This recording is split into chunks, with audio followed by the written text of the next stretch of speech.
Oh shit. She's not stopping. Help me, cried out my hostage. An adumbry got me. Some of the survivors of my earlier killing spree, ahem, ran into the narrow passageway between two warehouses. I followed them in, the chains coiled around my shoulder jiggling as I ran. They screamed in terror. Oh, my God. Help. Mother Core, please save. Where are the police? The bid? Chill out, I thought, their shrill shrieks prickling my hypersensitive hearing. I'm not going to hurt you. I was just going to use them as human shields.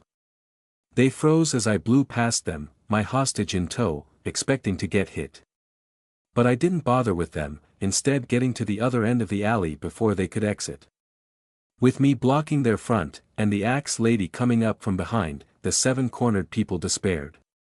One guy stupidly held up his fists in a fighting stance. A couple hugged each other while crying.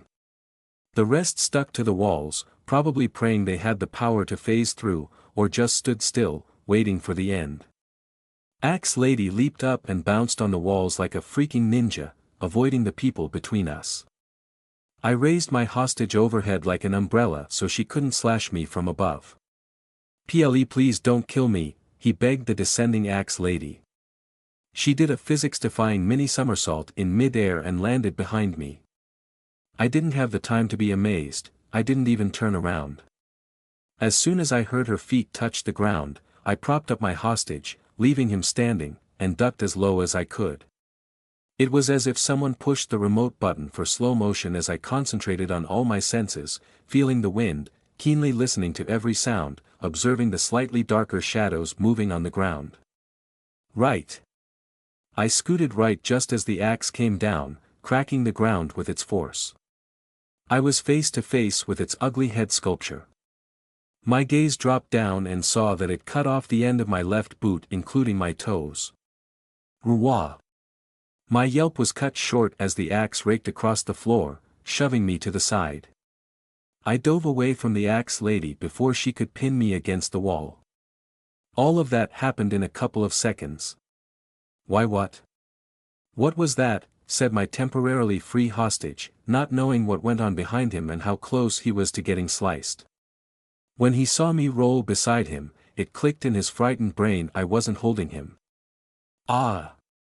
He tried to run, but I grabbed his leg. I scrambled to stand up, holding my hostage upside down by his ankle before Axe Lady could land her strike. She was somehow able to stop the momentum of her creepy huge-ass axe mid-swing. I still felt the gust from her powerful attack blow over me. Thankfully, it wasn't that whistle bullshit wind blade cheat skill. She took a couple of steps back, analyzing the situation. A moment to breathe. I rearranged the chains I carried so I wouldn't get entangled. The pain from my injuries also caught up with me. TCH, if only I could get a bite. The feral rage deep within was yelling to eat her. I was hoping in this cramped space I could somehow get inside her guard and sneak a tiny chomp. But it was too risky. Her control of the giant axe was insane. I noticed she sliced through the jacket of my hostage but didn't wound his skin. I had purposely let him go to see how much control she had, like if she'd nick him a bit while trying to hit me. She really didn't want to hurt these humans. My God, is that Beth? Why does she have an? Her eyes are glowing. Well, what the hell's going on? Oh no, you don't. I tried to head off survivors once again, seizing whoever I could to have more hostages. A greenish glint was my only warning. I pulled back my arm that was an inch from grabbing a woman before it got chopped off. Up and down the axe came. I wanted to stop the other PCM members from running away, but I had to fully concentrate on keeping myself in one piece. I realized I only needed to watch out for vertical slashes because the space was too small. No. Axe Lady swung her axe sideways, cutting into the walls of the warehouse, aiming around my chest. I shifted my hostage to the left. She pulled back her strike. Then she twirled around and the axe came in another direction. Run. It was Axe Lady who said that. All of you run away while I hold this adversary. Beth, is that still you? Cried my lone hostage. Save me. For the Mother Core's sake, please ah. He yelled as I used him to stop another slash. No. Come back, my meat shields. I still tried to stick with them, but Beth, the axe lady, was unrelenting. She chased me in their midst, slashing with such precision and finesse that the huge axe, which was bigger and wider than my torso, didn't hit anyone. Run away, guys. Spread out. They followed her instructions and ran in different directions. For a second, I stood still, my brain ground to a halt, picking which way to go. A slash came from an angle covered by my hostage's body.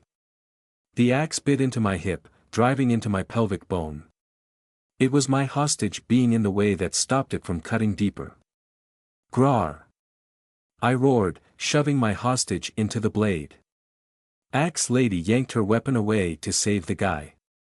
I then tried to chase the couple who were still crying and hugging each other, but the axe came down in front of me. Internal bleeding. Just like what happened to me when I was practicing hysterical strength. And that was probably a fractured bone about to pierce through her flesh. She saw that I saw. Our eyes met once again. She scowled. I threw my hostage at her to block her vision. In one smooth move, I uncoiled the chains around my shoulders and whipped it at her legs. Beth! Thank the Mother Core that you. Get away, damn it. I pulled the chains just as its end wrapped around her legs. She tried to attack, but I swung her round and round like I was in an Olympic hammer throw competition. Don't stop swinging, I fervently urged myself. I was tempted to smash her into a building or on the ground, but I might accidentally untangle the chains. Wham! She somehow managed to swing her axe on the ground to anchor herself. I lurched and nearly toppled when she stopped my swing. Rua! Oh no, you don't. I pulled with all my might. She didn't let go of the axe even if her joints were about to get dislocated, her muscles stretched past their limits. I could literally hear her body getting stretched like some kind of medieval torture. The axe was suddenly uprooted. I swung her helicopter style once again. The next time she'd attempt to anchor herself, I'd yank her away so fast she'd let go of the axe. If she wasn't going to do that, I'd just continue. Swirling her until the muscles of her arms were torn from the weight of the axe. I was getting dizzy. I tightened my abs, clamped my jaws tight, and breathed as shallowly and rapidly as I could to stave off vomiting. I was spinning so fast and with so much force I was on the verge of going off balance. My foot missing its front third part didn't help. I could feel the strain on my muscles as the weight on the end of the chain, the axe lady, and ultimately her axe, gradually felt heavier and heavier because of centrifugal force or some shit I dunno. I already forgot about science stuff from school. What if the chain broke? No, her arms were going to give way first. Last time I checked, okay, I didn't really check, but I was positive human flesh was easier to cut than chains. Just a bit more, just a bit. The weight suddenly became so much lighter.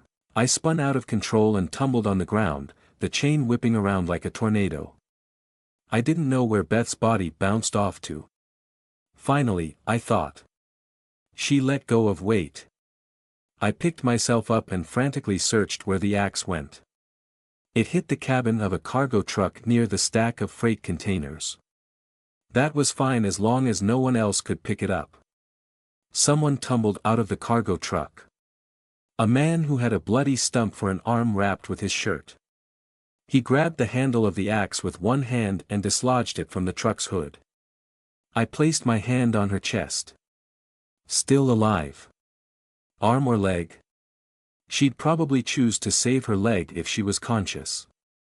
I bit the side of her arm, avoiding the bone out of consideration. Something didn't feel right. I swallowed, and a wave of nausea hit me. Bourrée! I regurgitated the piece of Beth's flesh. I was expecting to be satiated by eating her, to activate my power and get stronger, but there was just extreme disgust that dissipated my appetite. Then it dawned on me.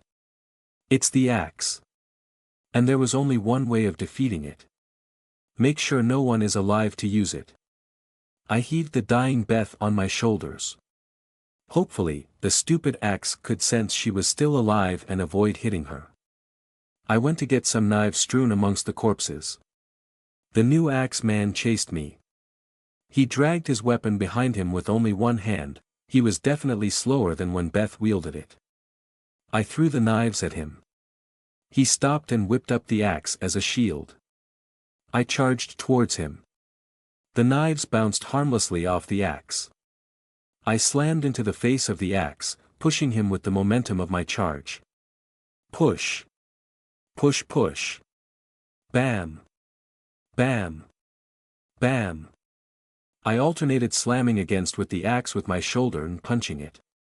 Blood sprayed from behind it, splattering all over the warehouse door. There were squishing sounds, bones cracking. I didn't stop until I was sure the man on the other side of the axe was dead. I retreated a few yards away, letting the axe fall to the ground. Plastered all over the wall was the fleshy pancake that was the axe man. I also let Beth's body slide off my shoulder and down to the ground.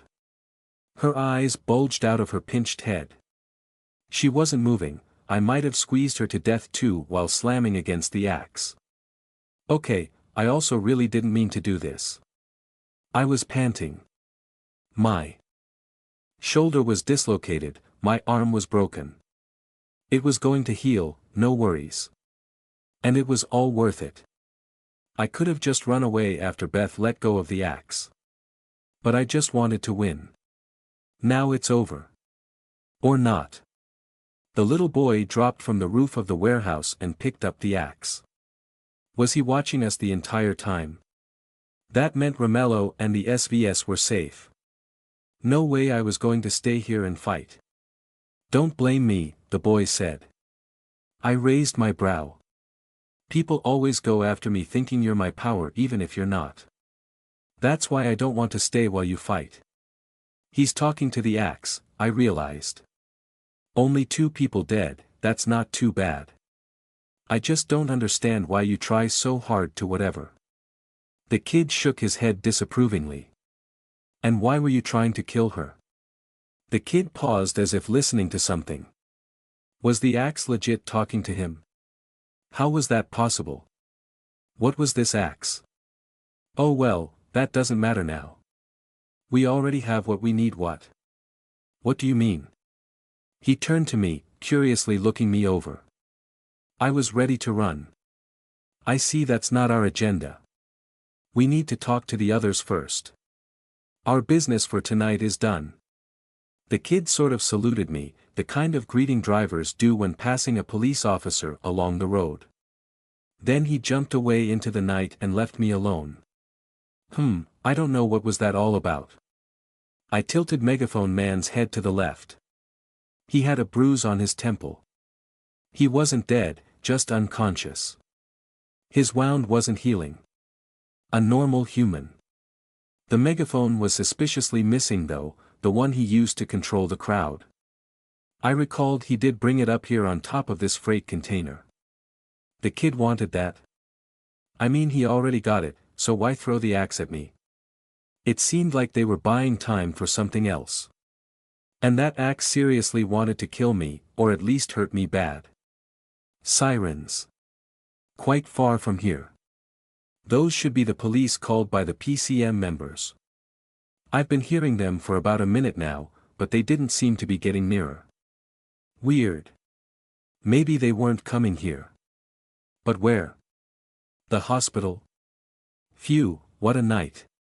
Amber Dean stared at her reflection on the stainless steel surface of the elevator button panel. At the corner of her eye, she could see Gabe, the guardian angel, lazily floating somewhere to her right side. It didn't have its own reflection. I would go to the 4th floor if I were you.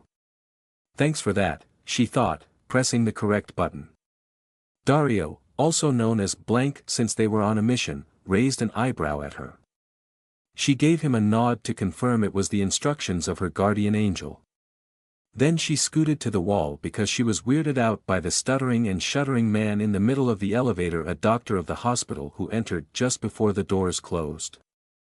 The doctor immediately spotted something was wrong with their disguise, leaving Blank no choice but to incapacitate him.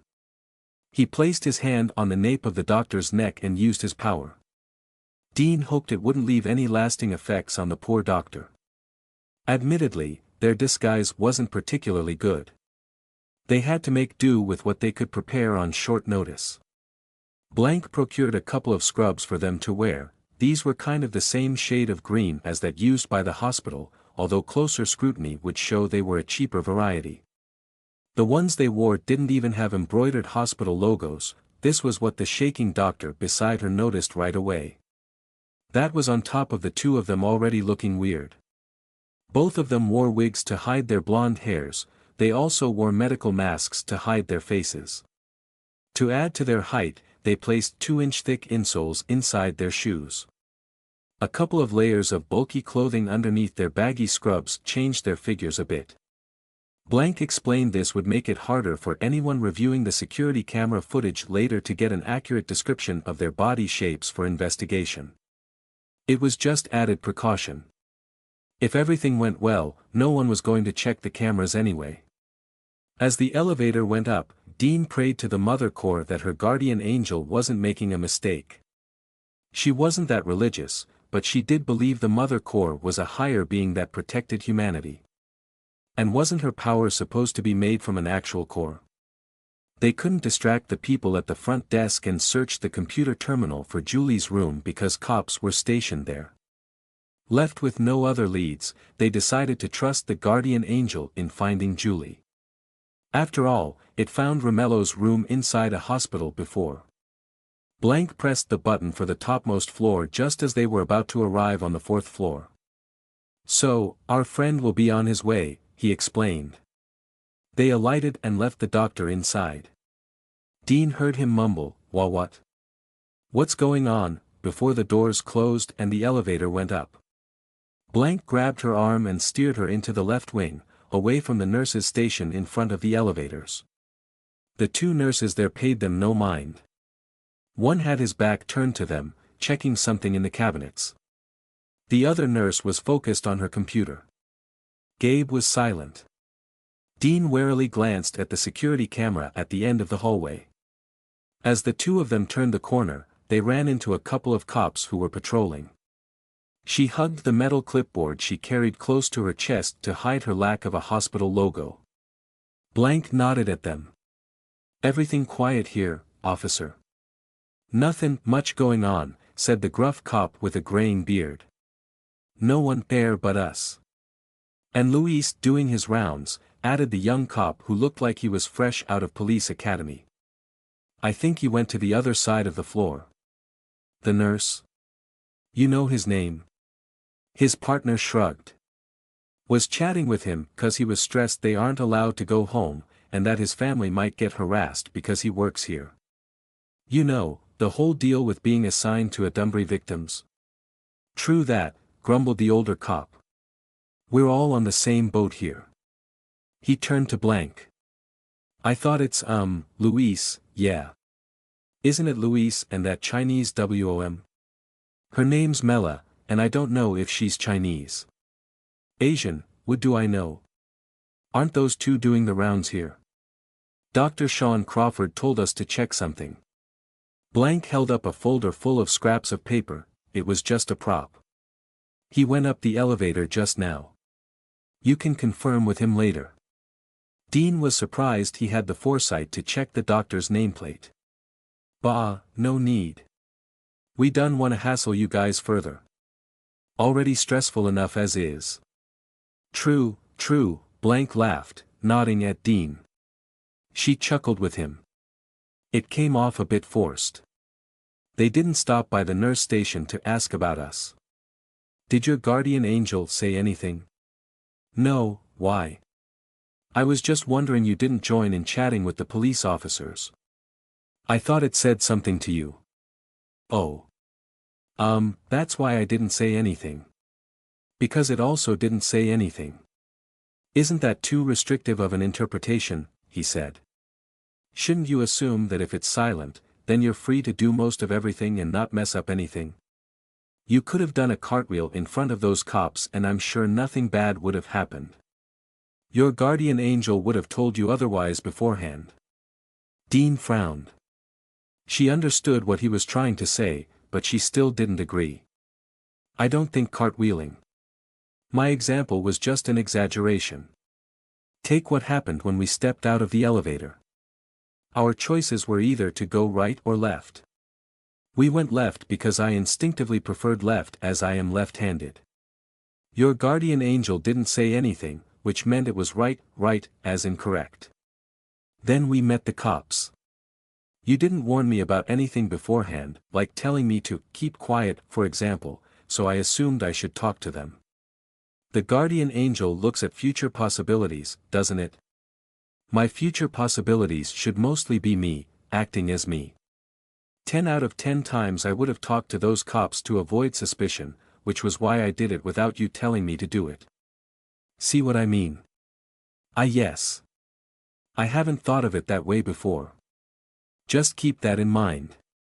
Moving on, the 4th floor has semi-private wards. I suppose we'll have to check each one of these rooms quickly. We have 7 minutes left. Around that, yes. Dean could feel that Gabe could look about 10 minutes into the future. Maybe it was increasing now as her powers developed. When Gabe told her to go to the 4th floor when she thought of looking for Julie, it didn't simply point them in the right direction, it was essentially saying it picked a future wherein it saw that they reached Julie safely, which should be about 10 minutes from the time it told her to go to the 4th floor.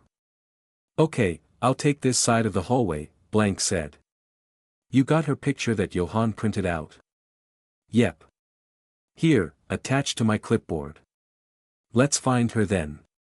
Be fast, but don't be suspiciously too fast. We don't know if security guards are watching the cameras. They usually don't, but prudence is a virtue. Got it.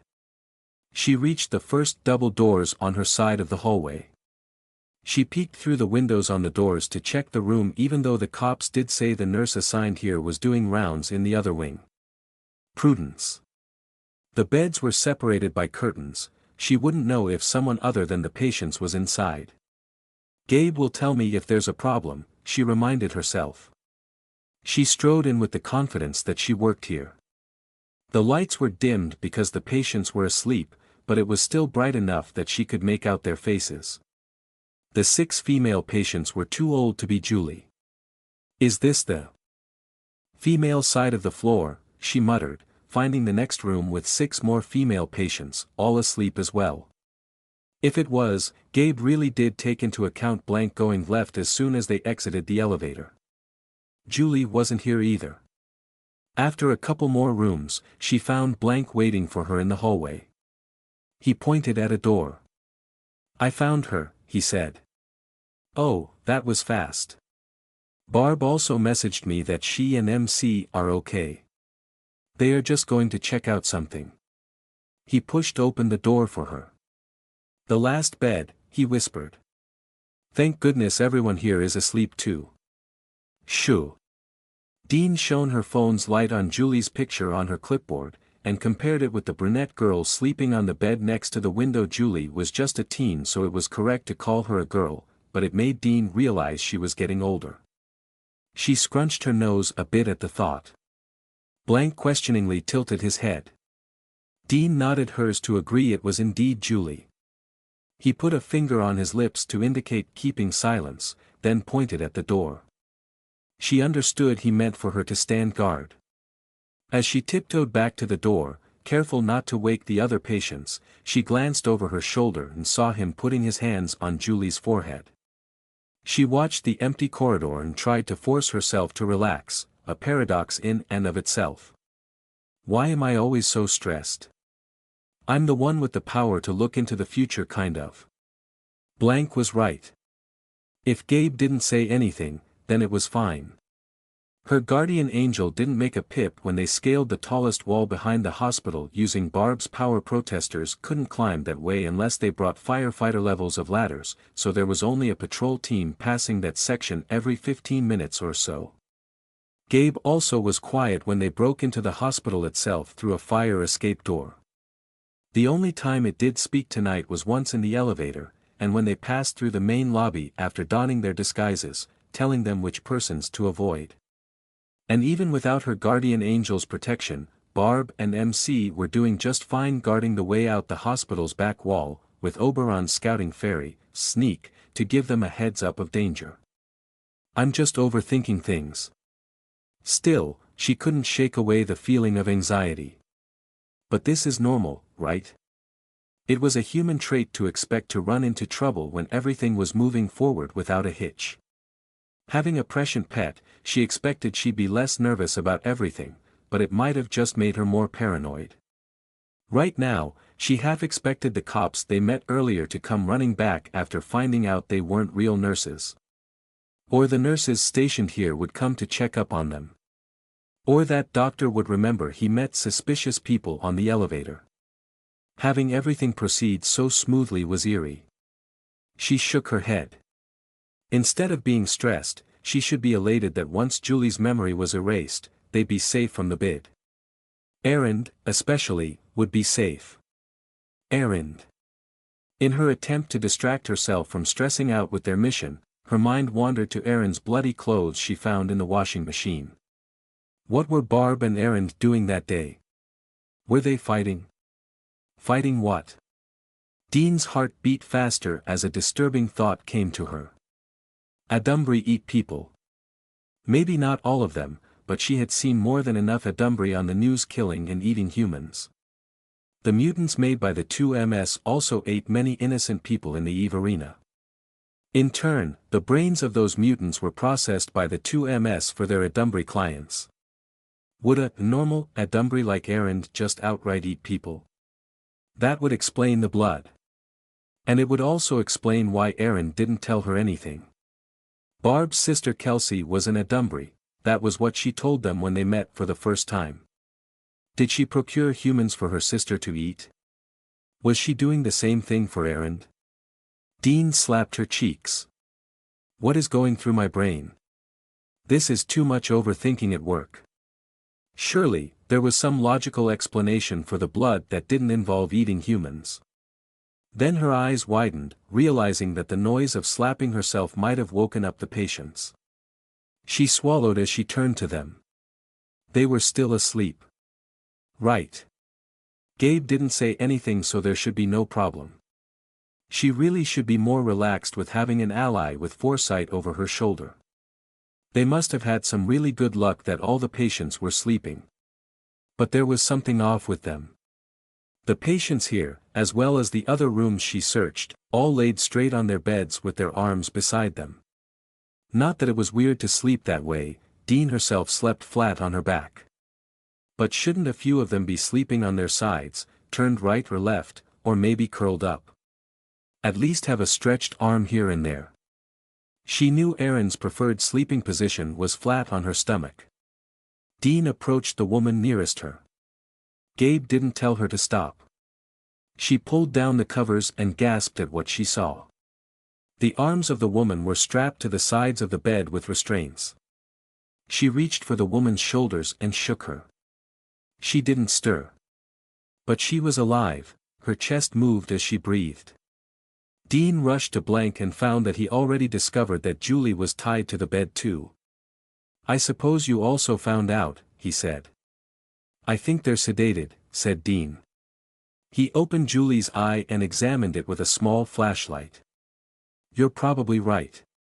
Why would the hospital do this? They're all normal humans. Are they that afraid some of them might become Adumbri? Plausible. An Adumbri in the initial stages of seeding won't have the strength to break these bonds. It might be the case that someone did get infected here, that's why they implemented these precautionary measures. That's horrible, these poor people. Can't we do anything? Obviously not. What could we do here? And this is just temporary. When they are eventually cleared, they'll be released no problem. Ah yes, you're right. Fortunately, Erend didn't have to endure this. And with Julie's memories wiped, she won't have. Hang on, Blank answered his phone. He put it on loudspeaker, saying with an assuring wink, "They're all asleep anyway." "Blank, you there?" "Yes, wah. We have a problem. We, found something. The two MS are connected to this place. We should." There were scuffle noises and MC's voice came on. "Blank, we need to get out of this place. Barb's about to do something stupid and expose us." "No, I'm not," they heard Barb's faint voice speak in the background. "Let's get out of here," MC repeated. "We need to discuss what to do about this thing we discovered." Barb continued arguing with him. "It's a good time to leave the hospital. My guardian angel says we should go," Dean hurriedly said to Blank. "Got it." He exited the room, Dean keeping up with him. "We're going down. You and Barb stay put. Tell Oberon to make sure our way out is clear." I was about to plop my butt on the hood of Dean's car when I remembered this new light blue Genvoy was the replacement she bought for her other car that was torched in the Sanders fire. I didn't think I was heavy enough to dent it, but I was still a bit excited from my fight about a couple of hours ago that I might not be able to control my strength. I ended up half leaning and half sitting on it. That left me worse than if I'd just remained standing. I hoped I'd just rapidly heal whatever muscle cramps I'd get from this awkward position. Up to now, Dean still didn't know the fire was Everett's work. I wondered what her reaction was going to be when that day would inevitably come. For now, we were still one united group, planning our next course of action regarding the discovery they made over at the hospital. "I'm so sorry we can't go in the house," Dean said. We were gathered on the driveway outside her garage, her car partially covering us from the view of her house. "I didn't know Sis is going to come home tonight. We could have held our meeting at the park instead." "I want to meet your sister," Rio said with a mischievous grin. "I'm curious to see what she looks like." "An older you?" I guess a bit. I can introduce you to her if you really don't mind him, Dean," Myra said, shooting him a warning glare. "He knows what your sister looks like. I saw him searching for pics of your sister on his phone." "Shut up," he hissed. "Don't make it sound weird and creepy." "Anyway," Dean said, not minding them, perhaps already too used to guys being creepy with her sister, and also her. "We can go in the house. After all, Sis knows you're my friends. Nothing weird about that. But we can't talk about important matters inside. She might walk in on us discussing incriminating stuff." Everett stood up even straighter. "We're fine here outside. The night breeze feels nice." He folded his arms across his chest. I could have sworn he intentionally bounced his pecs when he did that. And he also flexed his forearm muscles. "So, Julie's memory is already wiped?" I asked. "She doesn't remember the attack on the condo? And also about me being there?" The group turned to Dario. "Yes, should be." Dario scratched his chin. We seemed to have disturbed him while he was in deep thought. He was mostly silent on our drive here to Dean's place. He said, "It's hard to say because that was a few days ago, and I don't actually read minds to snip out specific memories. Can view it as getting a feel of what the brain has processed for the appropriate time frame and scrambling that. But don't worry, I estimate I did a sufficient job that any residual memories she had of you that night can be explained with being stressed and confusing it with meeting you some other time. You also have Dean as your witness that you weren't at your condo during the attack. One less thing to worry about then," I said. "So, what was that thing you guys were talking about in the car?" I didn't quite catch it. "Something about the two MS connected to the hospital. About the two Ms we're still not certain." His brows furrowed, he said, "but there's a large possibility it is them. I suppose we haven't fully explained it to you, but we should since you're part of the group too." "Ah, I'm so touched," I thought sarcastically. He explained that Johann the real lookout, in contrast to me, just a tree lookout, noticed a convoy of police cars and a couple of suspicious cargo vans went past the National Guard barricade on Marshall Avenue and proceeded to the hospital. I might be wrong, but could that convoy be the police sirens I heard when I was at the warehouse compound? They were actually on their way to the hospital for sketchy things instead of heading to me. I wondered if the police eventually did respond to the calls from the PCM members that they were massacred by an adversary, namely, me. We were already there. Everett shrugged. Thought we might as well check it out. He narrated how they sneaked around to find where the convoy went off to, aided by Rio's ferry. Another day by the dumpsters, Rio said with intentionally fake gusto. Myra leaned near him and sniffed. You do stink. She acted like she was about to gag. Yeah, it's better we're out here. We don't want Dean's sister to think we're friends with someone who doesn't maintain personal hygiene. Wah! You're the ones who told me to summon there. Moving on. Dario swept his hand between them like a referee stopping a match. Tell them what you guys saw. Let me. Myra was suddenly enraged. Those bastards were wheeling patients into their vans. We saw 4 patients, maybe there were more.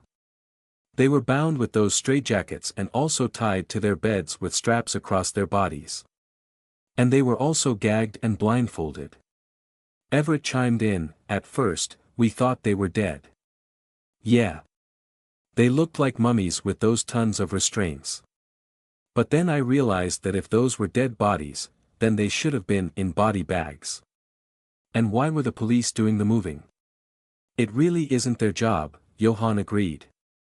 You were right to be suspicious. Then one of the bodies moved. The guy probably woke up. He got an arm free, and threw a cop across the parking area, a good 10 feet away. With one arm. Dean nodded. Definitely suspicious. The lighting wasn't good, but I might have seen some abnormal growths on that arm, Everett said. Those criminal assholes are doing something to the patients. Myra said. And then they're taking them away for more experimentation. It's got to be the 2MS. This should be connected to whatever shit they were cooking up at Aaron's condo. Maybe version 2.0 of their turning humans into monsters plot. You're probably right on that one, Dario conceded. Although we don't have any more information. Or do you mean to say your secret organization hasn't told you about it yet? It was always Dario who brought this or that intel, supposedly from the professor, to start a mission. He was essentially a handler for the group like this was a spy thriller movie. But now, he seemed genuinely surprised by whatever was going on at the hospital. The group started discussing our next moves. It was obvious that, as self-proclaimed heroes and vigilantes fighting a criminal adversary organization, we should do something to stop it. But what? How about we leak this to the police, said Dean. Johann can do it. Then the police will come in and investigate. We're not sure which police officers can be trusted, replied Johann. The bid then? How do we leak something to the bid?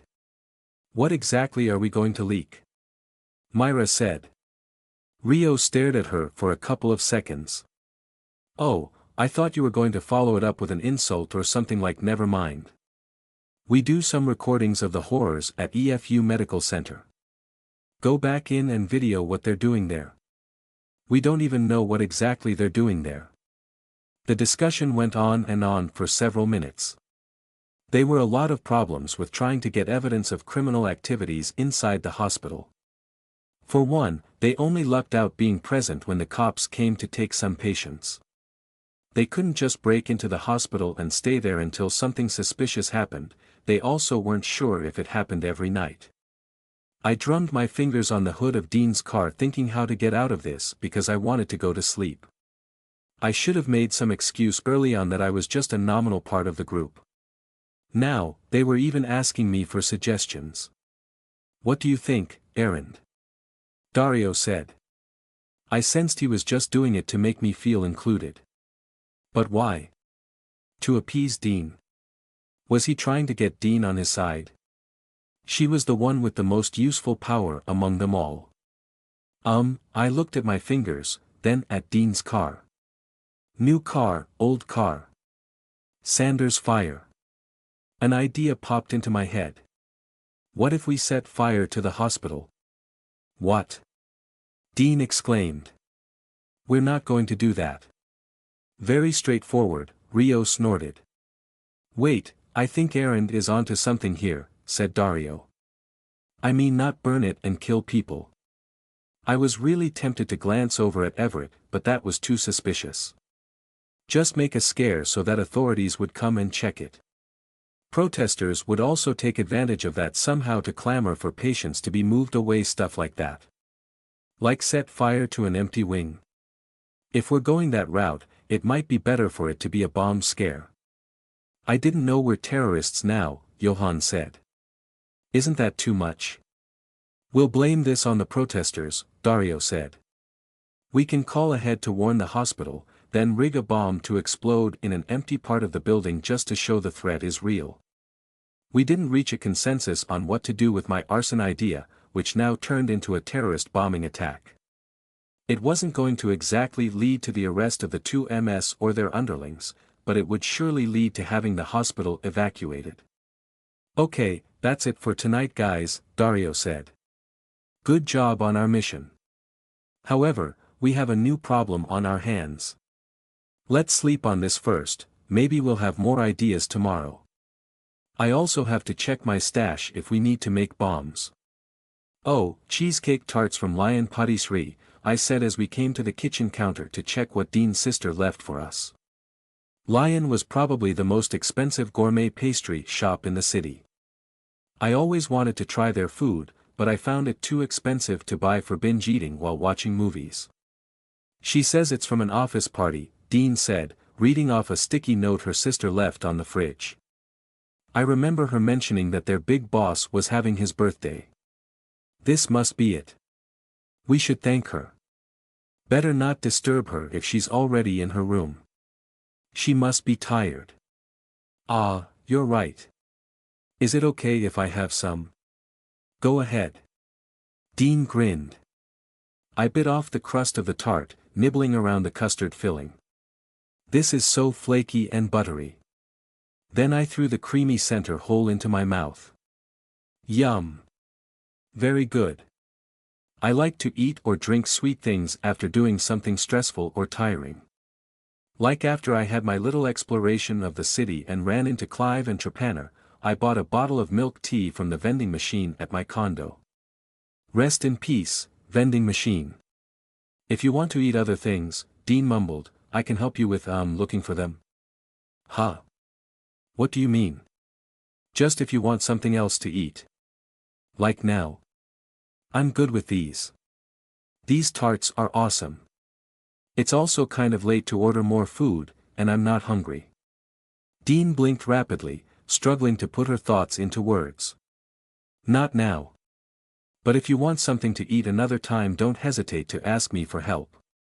You already cook breakfast for me, I said. Speaking of breakfast, let's save the rest of these for tomorrow. These should be great with tea or coffee in your case. I'm a traitor to the founding fathers who dumped tea to the sea. Oh, I didn't specifically mean breakfast.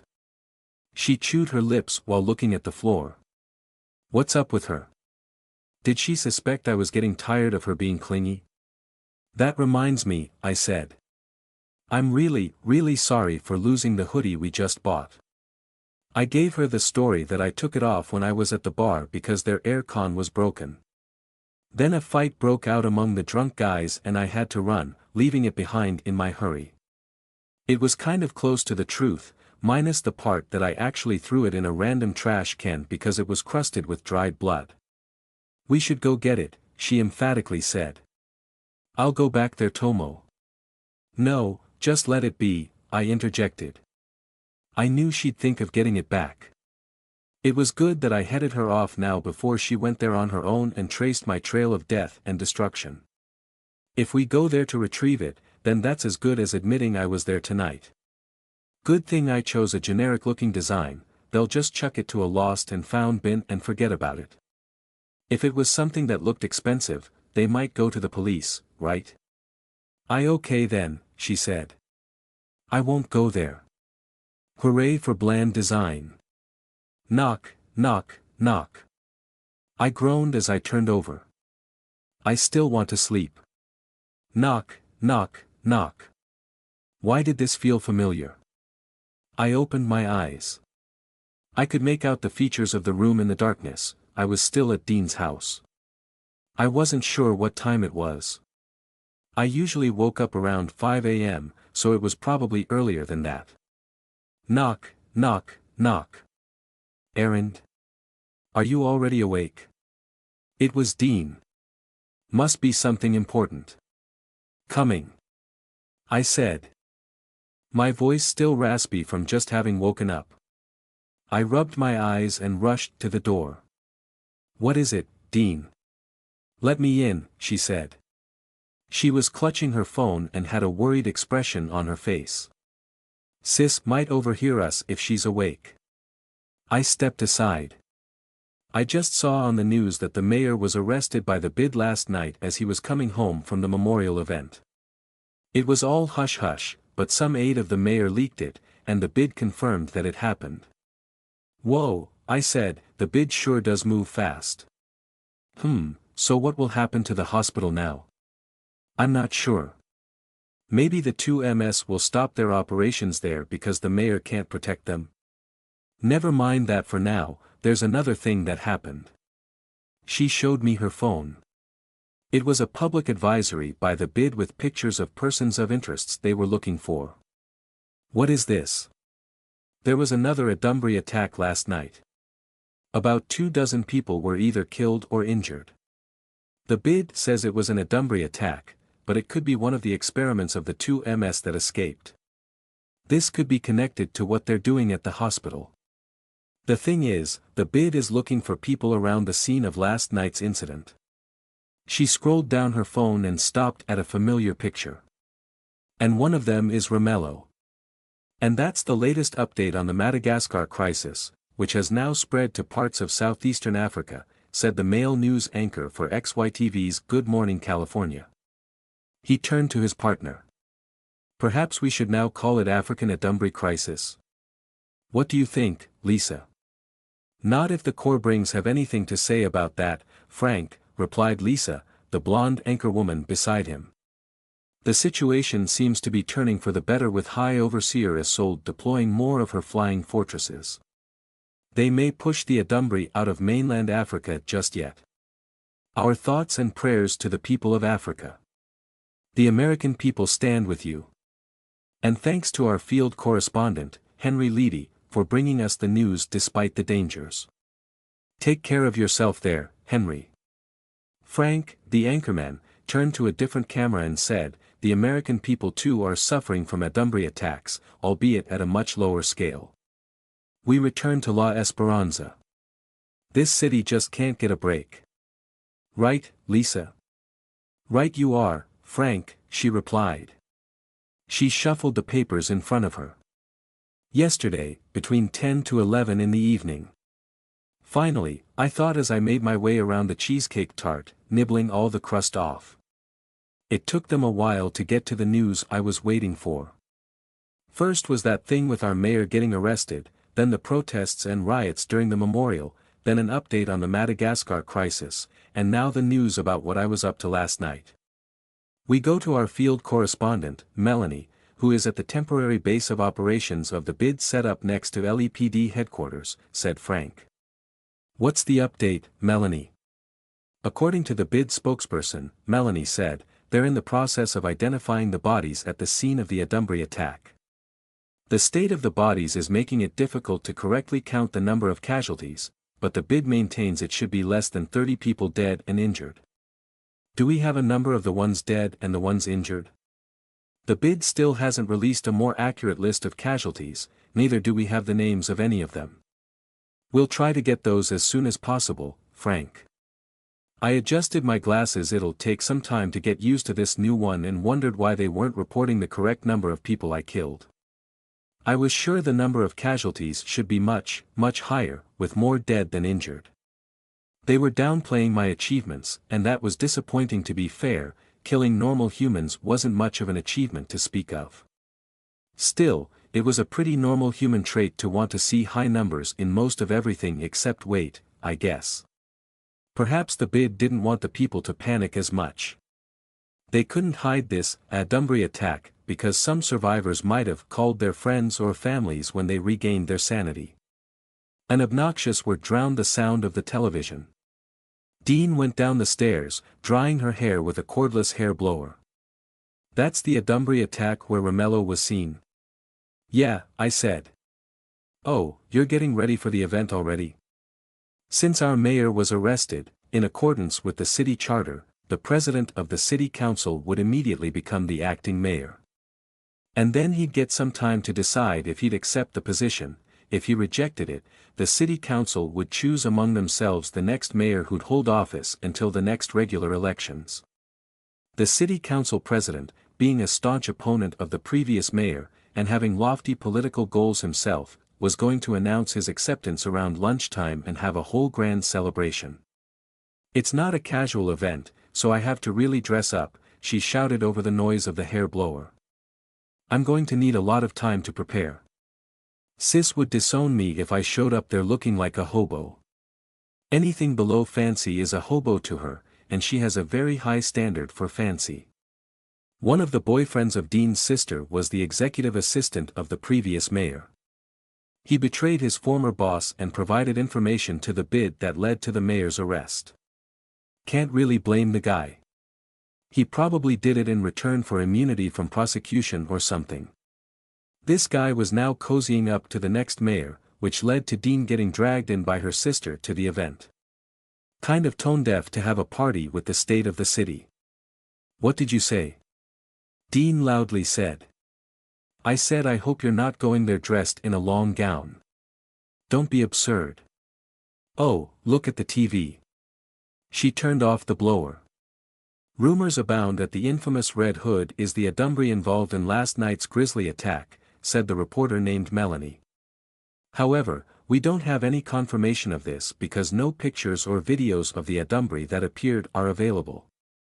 We also tried to track down the survivors for an interview, but they are now gathered by the bid here, at their base of operations behind me. And that's the latest on. I'll just go upstairs to continue drying my hair, Dean said. I'll leave you here to watch the news and eat the tarts. Wait, how many did you already eat? This box, so that's 6 already. Plus 3 in this other box. 9 in total. I plopped the custard center of the tart I cleared of crust into my mouth. 10 in total, I said while chewing it. If you like it that much, I'll buy you more. Nah, it's too expensive. I don't mind. I'll see if I can pass by Lyons later and buy some. Anyway, I'll go back up so I won't disturb you. Ta-ta. Appears that this Red Hood is gaining notoriety, the anchorman said. That caught my attention. In San Diego, the neighboring city of La Esperanza, a small shop was ordered closed down by the city after it was found to be running a business of printing T-shirts with the name and pictures of the adversary, Red Hood. The police traced where these illegal items are being sold, which then led to the arrest of several informal vendors. The robust police chief of San Diego appeared on screen, interviewed by an XYTV reporter. The city has been lenient with these acts in the past, but we have to remind the citizens that this is, in fact, illegal. With the adversary outbreaks faced by La Esperanza, the police are going to step up in enforcing laws related to adversary perception in our city. They are the enemy. Let us not forget that. We should be united against them, and not sell paraphernalia that glorifies them. The Supreme Court has ruled that this is not covered by freedom of speech. Oh yeah, I remember that case, I said. But then my mind returned to what they were saying before this police chief guy showed up. They're printing T-shirts of me. Never in my life did I expect to be famous enough that people would wear shirts with my picture on them. Well, it wasn't exactly my picture. Close enough. In related news, said the anchor, the DA has issued a statement that they are studying the possibility of filing a case against the Silent Vigil Society, or SVS, a small group that was apparently present in last night's adversary attack, for statements made online that might constitute adversary glorifying propaganda. However, the bid might also press federal charges. I kind of zoned out as a wide grin spread on my face. Good thing Dean already went up so she wouldn't see the goofy expression I had on. T-shirts, hee hee hee. Really funny. I bet Spooky Errand was also amused with this. I kind of wanted to buy one of those illegal t-shirts. I'll just be here, in the house, I assured Dean. Nothing's going to happen to me. I'll just study a bit, watch some movies later, chill out. Yes. You're right. Hesitation was still on her face. Won't hurt to live as normally as possible every chance we got. Kind of like you going to a social event now. That's like your natural habitat. Go now, I thought. I could probably practice fighting with Myra after Dean left, not sure if she was available. After yesterday's shenanigans I realized I sort of enjoyed fighting. Thrill that made my heart pound was hard to come by.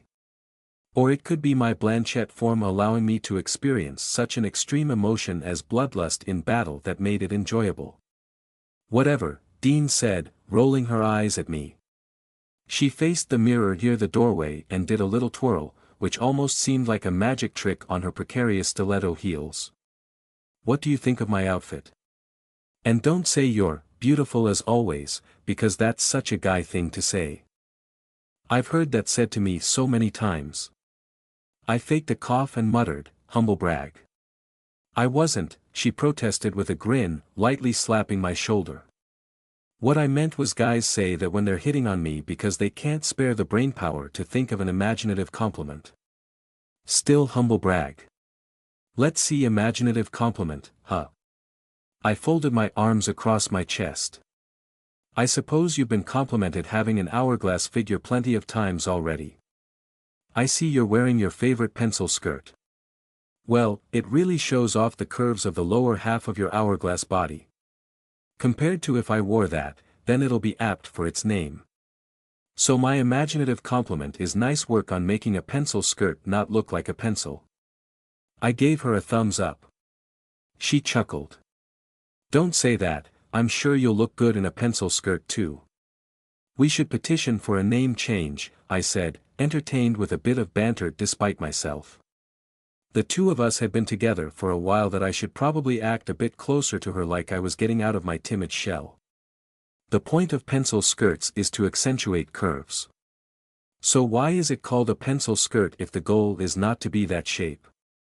Are you high on sugar that you're having this monumental epiphany? You did end up eating all the pastries Sis brought. I raised my hands and stared at the ceiling like I was having a vision. Another realization. On the point of guys just saying the same thing when complimenting you, girls are even worse. We are obligated by law to say our friends are beautiful, even if they're not. So, I don't know why you're asking me. But you are beautiful as always.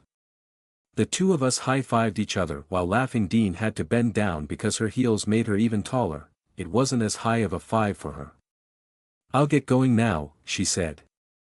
Just call me if there's any problem. Gabe, that's what I decided to call my guardian angel. It told me to stay here for a bit. So something is wrong. Should we escape? I am not sure. That's only its message. It's probably better not to move and wait for what's going to happen. I guess you're right, I said, unclenching my fists that I unconsciously balled up. Stay was definitely far from escape. We stared at each other for about a minute, keeping quiet, listening to the ticking of the clock in the hallway. How long should? The musical chimes of the doorbell interrupted me. Dean whipped out her phone and checked an app that connected to the security cameras in the house. Both of us looked at the footage of the camera by the door. 2 cops. I asked in hushed tones. Maybe, she whispered back. They're not wearing police uniforms, but they do have those blue police jackets. Plainclothes detectives, probably. What do we do? My guardian angel isn't telling me what to do next. The doorbell rang again. Just answer it, I said. If your guardian angel doesn't have any more instructions, then just do as you normally would. Although I was no longer sure what constituted as normal with Dean. She was getting too annoying with her guardian angel, second-guessing herself and being paranoid. We don't have anything to hide, remember? We're not doing anything illegal. Nudge, nudge. Wink, wink. Dean nodded with resolve. Yes, we don't have anything to hide. She took a deep breath and opened the door. Good morning. How can I help you? The eyes of the two police officers widened and they saw Dean standing tall and proud in front of them like she was about to answer a Ms. Universe question, a very understandable reaction. The guy cop to the right was probably younger than he appeared, his face weighed down by tons of stress like his police life wasn't going that well. His heavily injured state attested to that, his limbs wrapped in bandages, and he needed crutches to stand up. The lady cop beside him had a very gentle-looking face that didn't fit being a police officer, as if she should be a kindergarten teacher or something, with her frizzy hair and roundish glasses. The guy cop said, his mouth gaping open. Good morning, his partner cut in. She recovered much faster from Dean's beauty shock power. I'm Detective Lynette Klein, and this is Detective Jacobin Castan, LEPD. She showed her golden badge, followed by her partner. Just call us Lynette and Castan. Ms. Leska, isn't that right? Yes, that's me, Dean replied.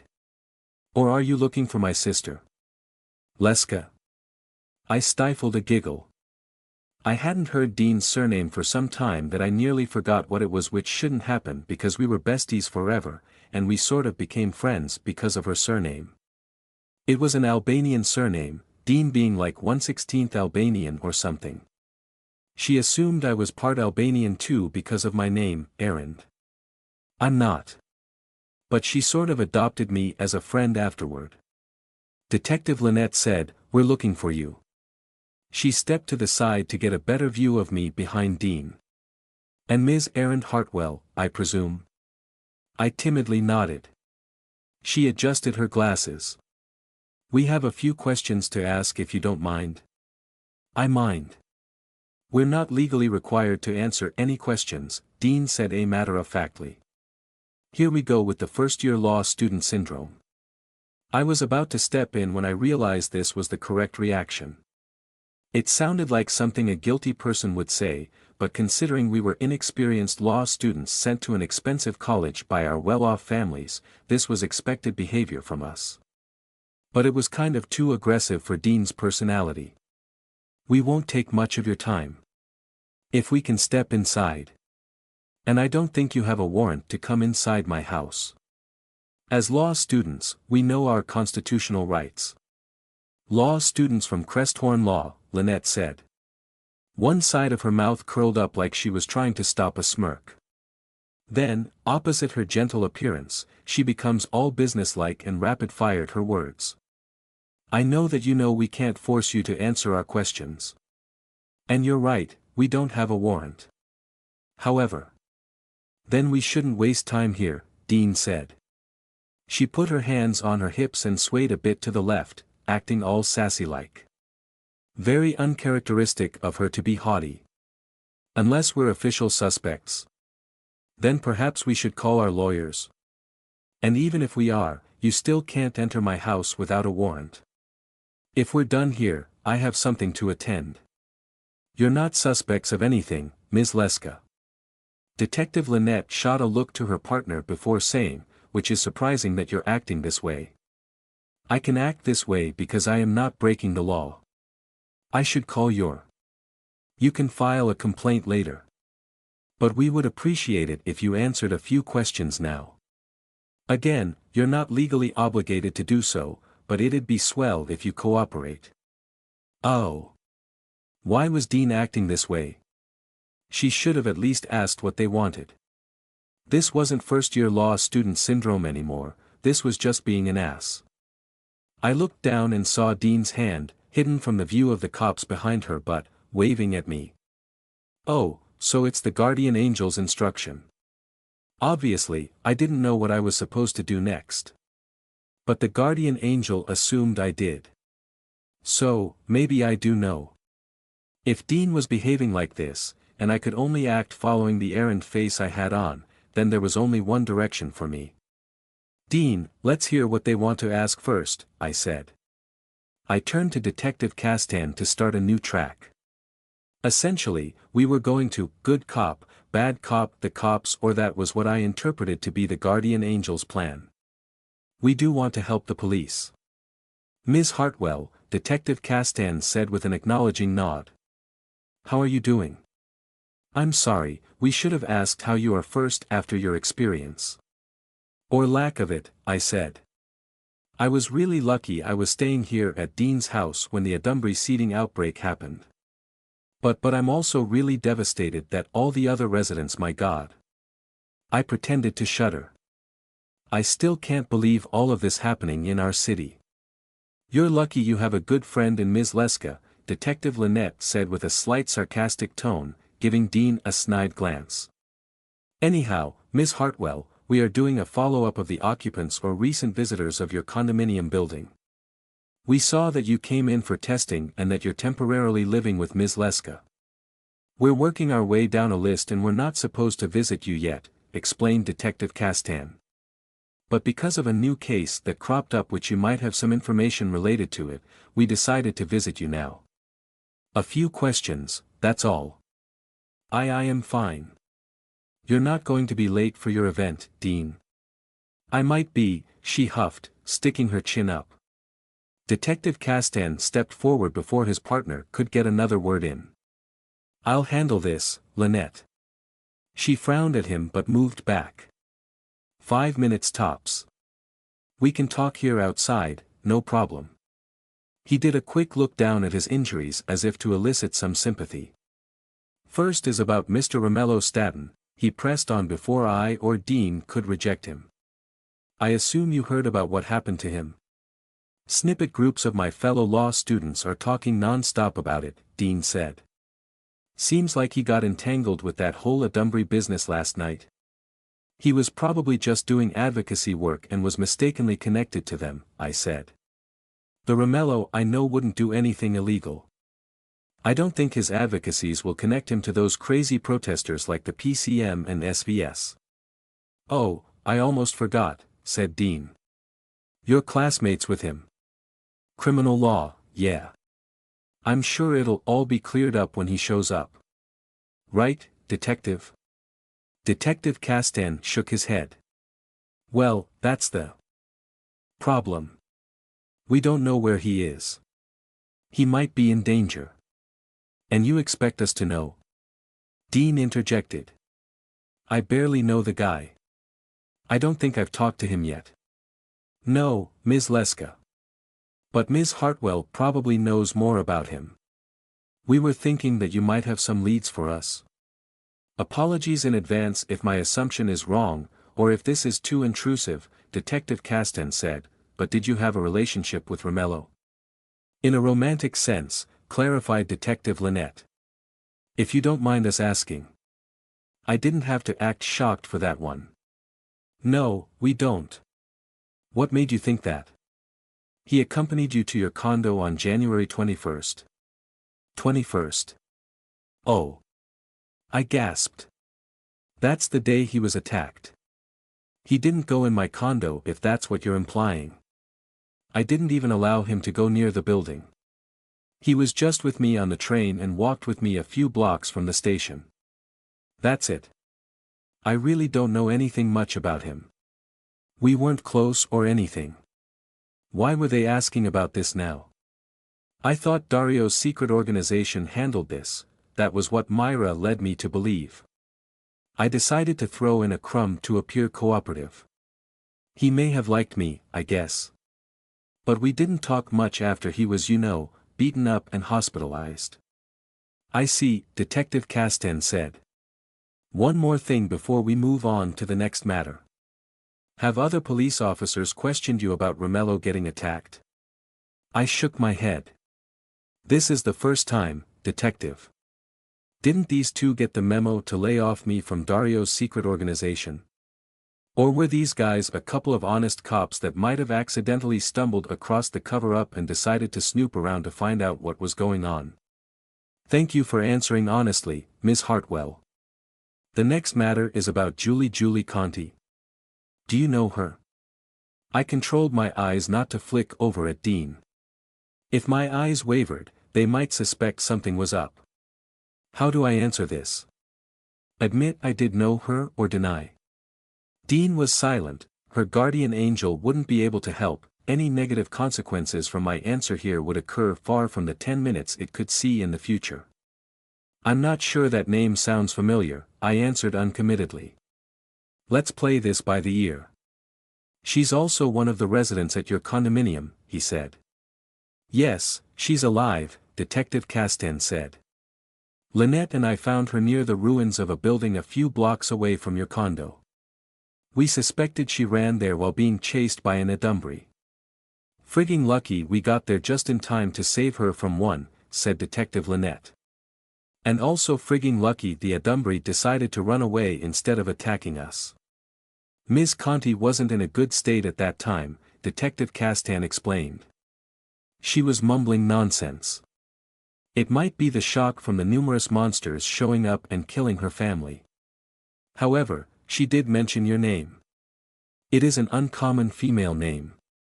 We assumed you knew each other. I'm not really the type of person who interacts with others. I meekly adjusted my glasses and hunched my shoulders. Like I said, we might have met. If you could show me her picture, I can probably recognize her. There's a lot of people in the condo that I just sort of randomly chat with in the elevator. The weather, and stuff like that. I don't have like someone I know on a personal level. It's alright, Ms. Hartwell. Unfortunately, I couldn't get a picture of Julie Conti from our files. Detective Castan paused, chewing his tongue while thinking. That's actually why we wanted to get confirmation from you that Ms. Conti is actually a resident of your condominium. In our database, she's listed as a casualty of the seeding outbreak, and nothing else. If she is a resident, then we should be questioning her. Never mind. I think we took enough of your time. Thank you, Ms. Hartwell, Ms. Leska.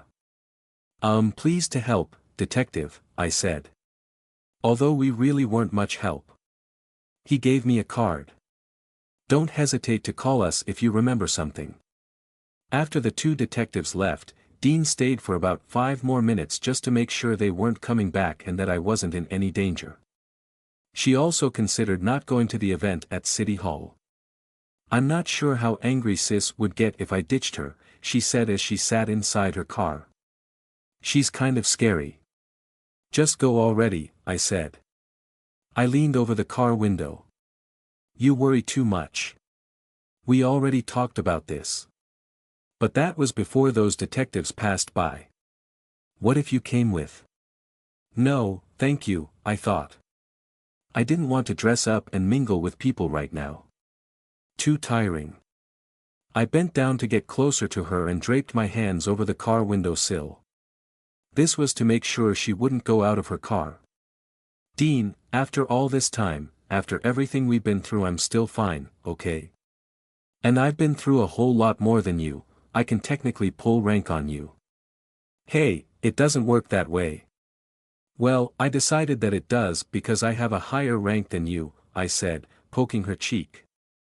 And I've gone through a lot, while just being a normal human. I can take care of myself. Normal, Dean whispered. She heaved a sigh.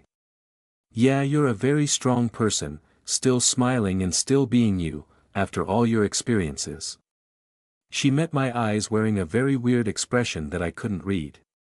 Since she still wasn't starting her engine, I said, how about this, I'll contact Myra and see if she's free. If she has a class, we can just hang out at a cafe where she could attend her online session while I read a book or something. I did plan on sneaking out after Dean left, but the whole thing with the cops earlier reminded me that she might check the security cameras of the house with her phone and go ballistic if she couldn't find me. Creepy, yes, but something she'd probably do since she was a bit cuckoo lately. With Myra? Dean narrowed her eyes at me. When did the two of you become so close? We're not, I said. But she's an EFU student too, and she can protect me. I don't think you'd approve if I asked one of the guys to be my bodyguard. Yeah, I mean no, she said. Yes, you're right. You're better off with Myra. I'll give her a call and... Errand, remember what I said last night? About what? If you need help with anything, like you want to eat something. You mean like lunch? I said, poking her cheeks. I'll find my lunch later. The tarts did make me pretty full though. And I can eat on my own, you know. We don't have to eat together all the time. Is that our thing? Guys always joke that girls go to the restroom in groups, our counterpart to that is eating together. She shrugged. It's fun if we're together. How about you sneak some food for me from that event you're attending? I'm sure they'll have awesome food there. Yeah, okay, she relented, finally starting her car. Just keep me updated where you are. We can have dinner together later. Sure. You're too concerned about what I eat. I can eat all I want and not get fat. Lucky you. She waved goodbye. Take care. Enjoy hanging out with Myra. I will. I definitely will. Were you the adversary who attacked those people yesterday? Myra was probably dying to ask me this since she heard the news. She did piece out of her ongoing online class and immediately drove to fetch me from Dean's house after I called her. Realizing she sounded too accusatory, she took a step back and softened her tone. Was it you? I mean did you transform and lose control last night? The short answer is yes. We were back in the abandoned building where we previously practiced tapping my hysterical strength. The place was just as we left it yesterday. My dried blood, was on the partially destroyed concrete column and the rubble around it. The difference this time was Myra brought extra clothes for me. I changed in the back seat while we were on the road. Myra actually could have just interrogated me in the car instead of waiting to get here. I wonder why she waited. Did she expect I might react violently, and thus picked a secluded place she could fight me just in case? She might be even assuming that the adversary had already taken over my body. And the long answer is, she asked. Hold on, can you remember what happened or did you black out again? My memory is a bit hazy because I did transform and lose control of myself, but not totally. It wasn't like the time I escaped Eve. I think our practice yesterday helped in some way, like improving my mental strength to ignore pain contributed to gaining a foothold of sanity while I was in my Blanchette form. What did happen after we left you at the bar? Before beginning my story, I melodramatically paced to the dried blood splatters. Should we clean this up or something? I furrowed my brows as if I had a hard time remembering. It was peaceful at the bar. There were just 2 other customers. I didn't bother cooking up an actual fake story. It was way easier and more believable to just slightly twist the truth. I just told her that the PCM mistook me for the SVS and I had to run. Crazy bunch of nut jobs, spat Myra, going after an even crazier bunch of nut jobs. I wasn't familiar with the area and got cornered. I could have taken them on I think, but a couple had guns. I remembered what you said, not to belittle normal humans if they have guns. I went along with them hoping I'd eventually get a chance to escape. I also didn't want to reveal I was, not human. To be honest, I probably would have fought those guys if I was in your position, she said with a shrug. Not saying it's the right call, by the way. It's hard to judge a situation with guns in play. Continuing my story, I said, the PCM people brought me to this huge compound full of warehouses, freight containers, and huge trucks. I basically narrated what happened then, but I included myself with the captured SVS group. I'm not sure if Romello was there too, maybe he was because the bid is looking for him. What I'm sure of is we would have been killed if I didn't transform. Myra nodded. Okay, I get it now. Those crazy bastards were going to lynch innocent people. The SVS is also crazy, but innocent nonetheless. You were justified in killing those PCM idiots. I didn't. Only a few of them. Only a few, she repeated, puzzled. Not sure what a few is to you, but the news report says it's. She stopped upon seeing my depressed expression. I don't want to kill humans. I covered my face with my hands and shuddered. I didn't need to do this bit, but I was feeling giddy because of all the sugar I ate, and being a bit dramatic was a good way to release energy. Don't blame yourself. Myra awkwardly patted my back. Killing is bad. Okay, that sounded lame. But you were left with no choice. You were in danger and you defended yourself and others, she added in a barely audible murmur, if they survived. I assumed she unconsciously said that, so I just ignored it. Guilt, yes, I feel that. I slowly shook my head with my eyes closed. But it's not only that. It also feels like if I lose control while fighting, the faster the adversary will get hold of me. I don't know what to do. You already said you had more control when you transformed because of our practice.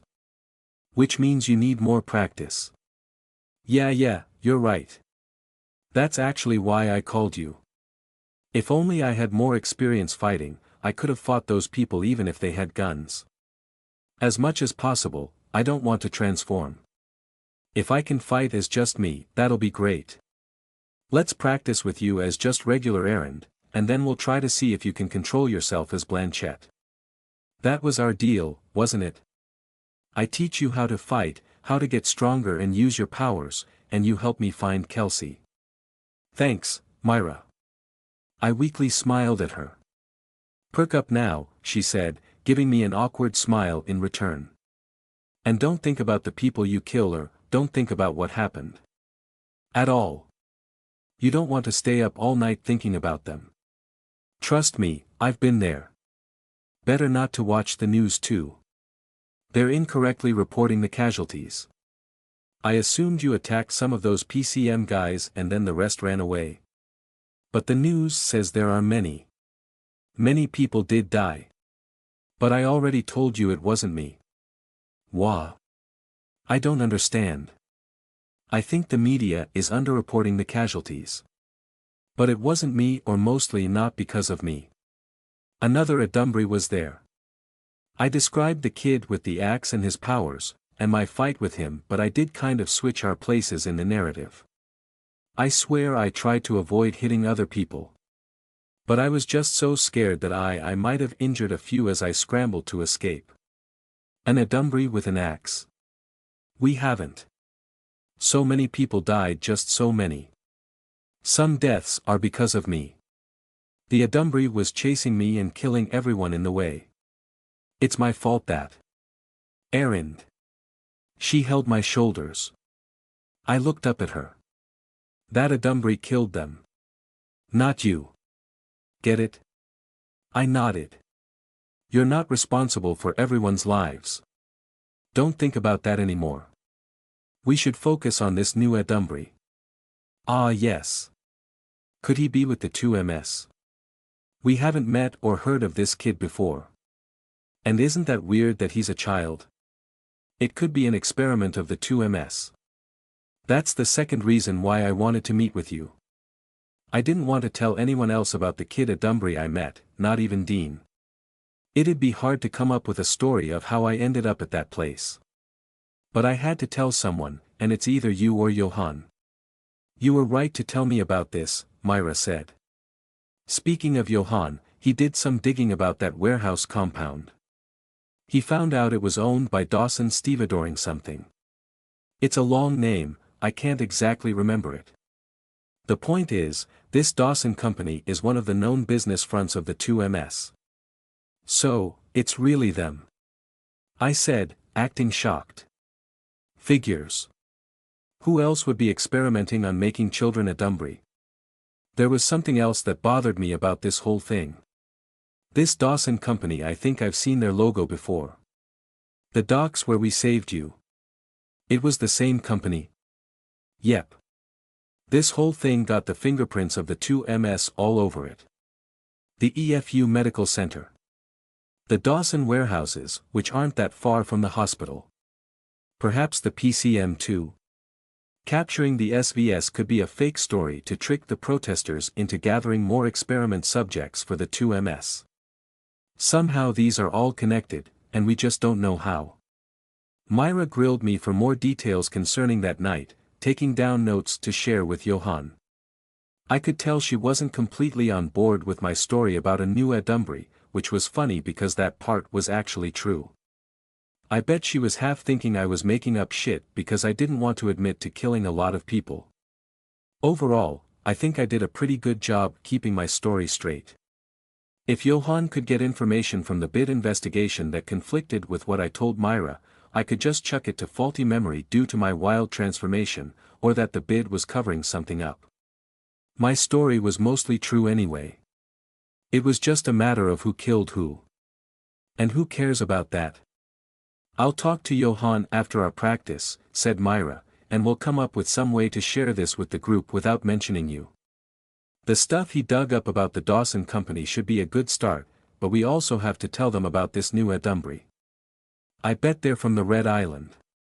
All the more reason for us to prepare to fight. Should we start our practice? Keep up, keep up. Myra's words were echoing inside her helmet. She expertly weaved backwards through the columns while facing me, intentionally keeping out of my range by only a few inches. Come on, just one hit. I'm trying, I huffed as I chased after her, punching and kicking while avoiding the thick concrete columns. I already learned my lesson. I clipped their edges a couple of times. 5 minutes, or maybe closer to 10 minutes had passed since we started what Myra called light sparring, and I hadn't landed a single hit on her. She kept on giving random advice like, don't flail around and focus your strength, which didn't really help me much. To be fair, it was hard to give detailed advice when she was concentrating on avoiding getting pummeled by yours truly. She told me to go ahead and give it my all to simulate an actual fight. To protect herself, she fully encased her body with her bark armor thingy. She also made herself larger with leg and arm extensions made of the same bark material, explaining that several adversary they encountered were much bigger than normal humans. I sort of shared the same experience. Keep your form tight, she called out. I drove Myra into the middle of the building where there were no columns, or maybe she let herself be herded this way. I rushed to get close to her. All her tips from yesterday flitted in my mind. I tried to replicate the correct form for a punch and then threw my fist as hard as I could. Tendrils shot diagonally downwards out her side, burying into the floor and pushing her body out of the way. I ended up punching those tendrils. They might as well be dried twigs that crumbled from my attack. But because they were brittle and barely offered any resistance, the force of my punch carried me forward and put me off balance. I ended up tumbling on the floor. Good try, Myra said. But you're still flailing. Attacking with power and making sure you maintain your balance are both equally important. You'll leave yourself open to counterattacks afterward. Okay, I understand. I nodded as I sat on the dirty ground analyzing the situation. This is super annoying. My fighting instincts were woefully absent when I was just my cute and pretty errand self. Movements as Blanchette were way smoother, more coordinated, and I had more sense in what I was doing. During my fight last night against the kid and his weird axe, mostly the weird axe, I was like the protagonist in an action movie with how I moved just erased the using human shields thing. The worst part with our sparring was that this wasn't enjoyable as myself. Was there something with my transformation that made fighting entertaining? Was it because I could feel extreme emotions such as rage and bloodlust only as Blanchette? Right now, fighting felt like a chore. Perhaps if this was life or death, I'd be more excited. I wouldn't say addicted, but I did like the thrill of the battle. It was cathartic. I wasn't sure if that was the right term. I've used the word cathartic a few times, but I never actually knew what it felt like. It probably wasn't possible for me to feel catharsis. I'm going to hit Myra, I firmly resolved. Might as well make this learning experience an enjoyable one. I picked myself up and dusted off my butt with a closed fist, feeling the 2 stones I palmed in each of my hands. Although I sucked at fighting with this body, I was sure I could throw accurately. I just needed the perfect opportunity. For now, I should make her more complacent. We went back to our spar. "And you're sticking too close to me," Myra said. She lightly shoved me with her long branchy arms and jumped back to avoid my punch. "Because my reach is too short," I retorted, allowing frustration to creep in my voice. This reminded me of college when I had a judo PE class.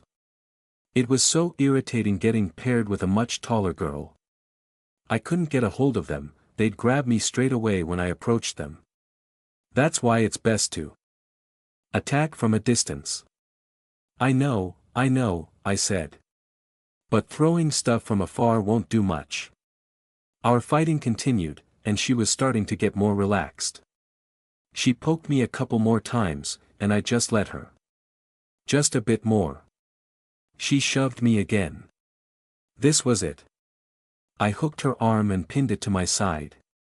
Myra inhaled sharply. I yanked her down, surprising her with how much strength I was holding back. Out of reflex, she swung her other arm at me. For real, it was a blur in my peripheral vision. I lashed at it with my other arm, punching through it. I got both of her arms. Just the extensions, but still. I raised my leg. Myra already knew what I was going to do. Branches sprouted out her chest, catching my kick and pushing me away. She also broke off her arm extension to get free of me. "You almost got me," she said with a grin as she retreated. The branches receded into her bark armor. I admit I was KO. I threw a stone at her leg that was stepping back, breaking her blade stilt. She wobbled to the left. I hurled the other stone at her head when she turned to check what happened to her leg. She yelped as it hit her. I charged and leaped in the air. She instinctively held up her arms. I punched downwards, putting my weight behind it. Her arms protected her chest, but I hooked my punch to her stomach. Myra's body slammed to the ground. And I slammed into her.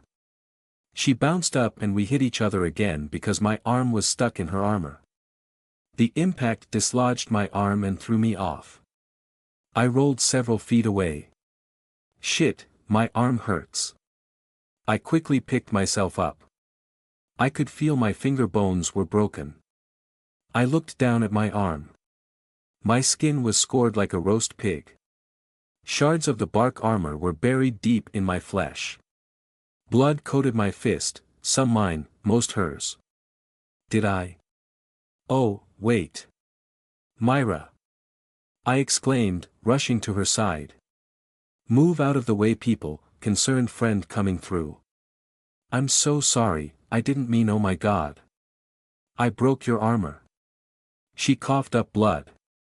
Fleck stuck to my left cheek. I am fine, she croaked. She tried to smile to back her words. Let's take 5. Arg. Damn it. I really hate this. Myra Fletcher bit her lower lip so she wouldn't scream again. Her body immediately went into rapid healing mode, which was a good thing.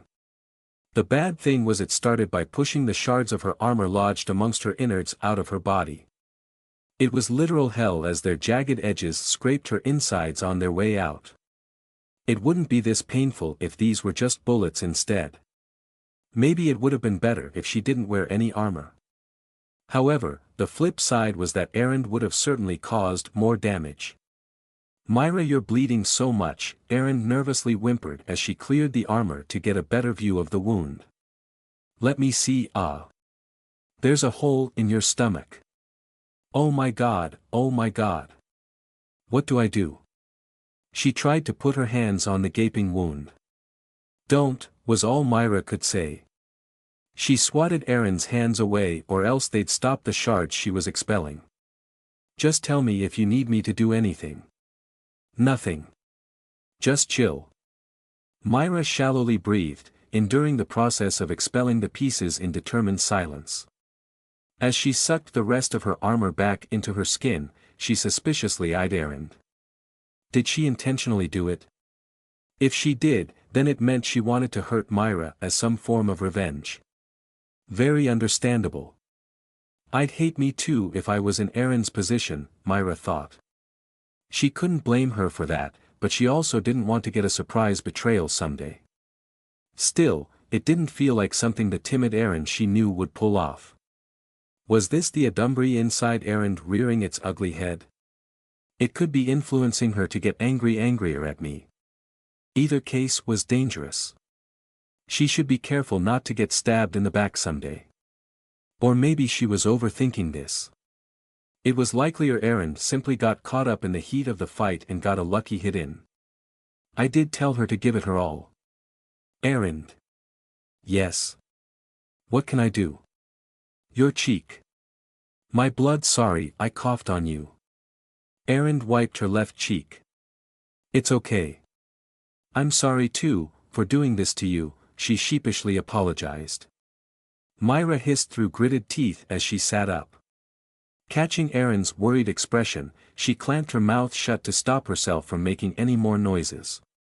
It reminded her of the aftermath of one of their earlier missions. Their group was severely injured, and they all went to her house to recuperate because it was the nearest safe place.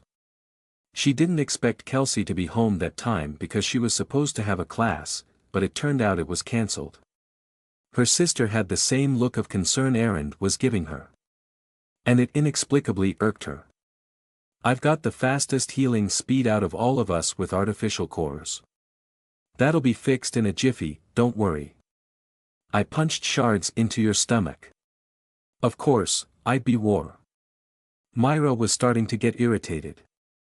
I don't want to be pitted. I'm fine, she shortly interjected.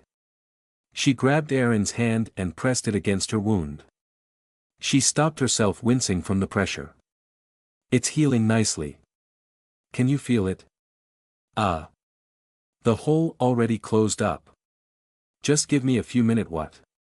She noticed Erend's conflicted and slightly embarrassed face. Maybe you can let go of my hand now. It's getting weird. Oops, right, it's weird. And I got more blood on you. There was silence. Their eyes met. Myra's brain scrambled to squeeze out a joke to stop the situation from becoming more awkward. Not as weird as having your fist inside of me. Oh God, that sounded so wrong. I can't think straight right now. Both of them giggled. She forced herself to take it further and laughed out loud to keep up a tough image. If that perverted Rio is here, I'm sure he'd have something stupid to add. You do seem to be okay, Erend said, hesitantly smiling. I am, she firmly replied. You should clean your hands. I have some towels in the bag over there. You can use the large bottle of water to wash it off if it's already sticking too much. I'm really sorry. I already told you it's fine. I've experienced much worse. Like fighting Bob, she added in her head. This is nothing. It just feels like severe cramps now. Not sure if that comparison is correct. I haven't had cramps since I got the artificial core. Right, because you're just healing any pain. I suppose that'll happen to me too. I don't want to hurt you or anyone. But there are times you need to, she argued. Erend going soft was not within her plans. You should be prepared to fight at all times. Just like when you were caught by the PCM guys. She didn't want to bring up her next point because it involved Kelsey, but decided it was important to impress on Erend that she should stick with her. Kelsey Dario's group took Kelsey because she was turning into an adversary. If they somehow discover your secret, and I'm sure they eventually will. You're right. You and Johan already suspected something was wrong with me. Myra eagerly nodded. She needed to continuously remind Erend that joining her side and fighting Dario was the best option. She didn't want her to go to Dario seeking a cure. It was already bad enough that she and Erend had a rocky history, a severe understatement. If someday they come to get you, you'll be prepared to fight back. Not if we get to them first, Erin said in a wavering voice. It was so obvious that she was forcing herself to sound tough. It almost made Myra grin, reminding her of herself. Yeah, and save Kelsey. When I first met Dario, at Dean's house with all of you except Johann, I already sensed something was off with him. I noticed he used his powers to make you stop arguing with me. Yeah. He always says we're democratic as a group, but he always has the last say on everything. He keeps saying he's the weakest of us all, but none of us could actually beat him if he was serious. And you're right, something is off with him. He's too mechanical, sometimes too clinical in his thinking. Really suspicious guy. I should have known that he's the one who told the two MS to kidnap me. Myra's head jerked in surprise. She turned to Erin, her forehead wrinkled in confusion. What are you talking about? I mean, only your group knows about me at that time. Like the two MS don't have any idea who I was. Okay, maybe not tell them to kidnap me, but I figured Dario tipped them off or something to eliminate me, stop me from spreading your secret. Something like that. And you guys arrived because I trashed the docks. That gave Myra a pause. Should she tell her the truth? Yes, if she wanted to gain her trust. Then they could puzzle over the new question that popped: how did the two MS know about Erin? She explained, it wasn't Dario who told them about you. I'm sure of that. You're right, he wanted to stop you from spreading our secret. That was why we were following you that day. Hold on. Were you in the car following me and Romello from the station near our university? I think that was a Mayfair sedan. Rofirio and his goons were riding black SUVs. I should have realized something was up. All this time I thought that was also them. Yep, that was us. Although that car was destroyed and Everett and Rio were chased by the police the night of the Eve raid. Johann, Rio, and I were following you in that car, observing how you acted while we waited for Dario to meet up with us because we were going to capture you and, let me guess, wipe my memories. It was the group consensus minus Dean. She was new at that time. She had no idea about all of this. Dario initially planned to wipe Dean's memory too, but she voluntarily joined us. Dario was eager for more recruits. But you didn't, so he was left with no choice. In a way, you got lucky that Rofirio kidnapped sorry. I misspoke. I meant to say that, something good came out of it. Erin sighed. You shouldn't treat me like I'm overly sensitive. Dean also does that too, tiptoeing around certain topics. Don't forget what I've been through. You're right. You're a strong person. And, yeah, that was what I wanted to say. Because of what happened, you still ended up sort of joining us and we didn't fight each other. Dario was disappointed you didn't agree to meld with an artificial core, but having you around kept Dean happy, and he wanted to cultivate her power. Her ability has a lot of potential, Erin agreed. So, that's that. Myra wiped her body again before putting on a fresh shirt. Dario wasn't behind the kidnapping because he ordered us to get you. Unless this is some insane big-brain fourth-dimensional chess plot to force you into joining us, I don't really see that he had something to do with it. Erin nodded, then bowed to the floor, deeply mulling about something. Myra guessed that they were thinking about the same thing. Erin, her eyes still on the ground, softly spoke, so why did the two MS kidnap me? Scratch that. If they knew I was connected to you, that's plenty of reason to do something bad to me. But I only met your group a day before, and I didn't even join you, so how did they know about me? Is there a traitor in your group? I don't think so, Myra quickly replied, finding the idea preposterous even though she considered it herself. Traitor?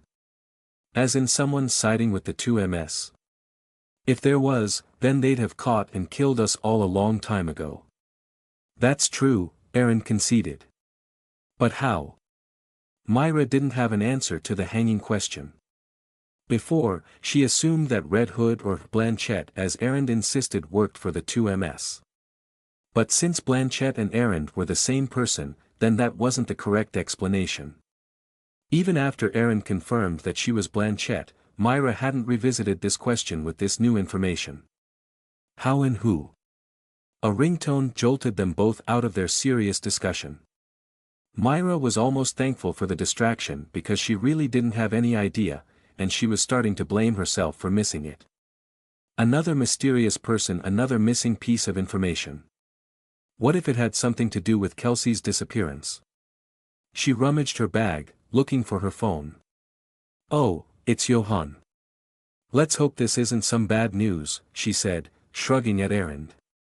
Hello, Johan. What's up?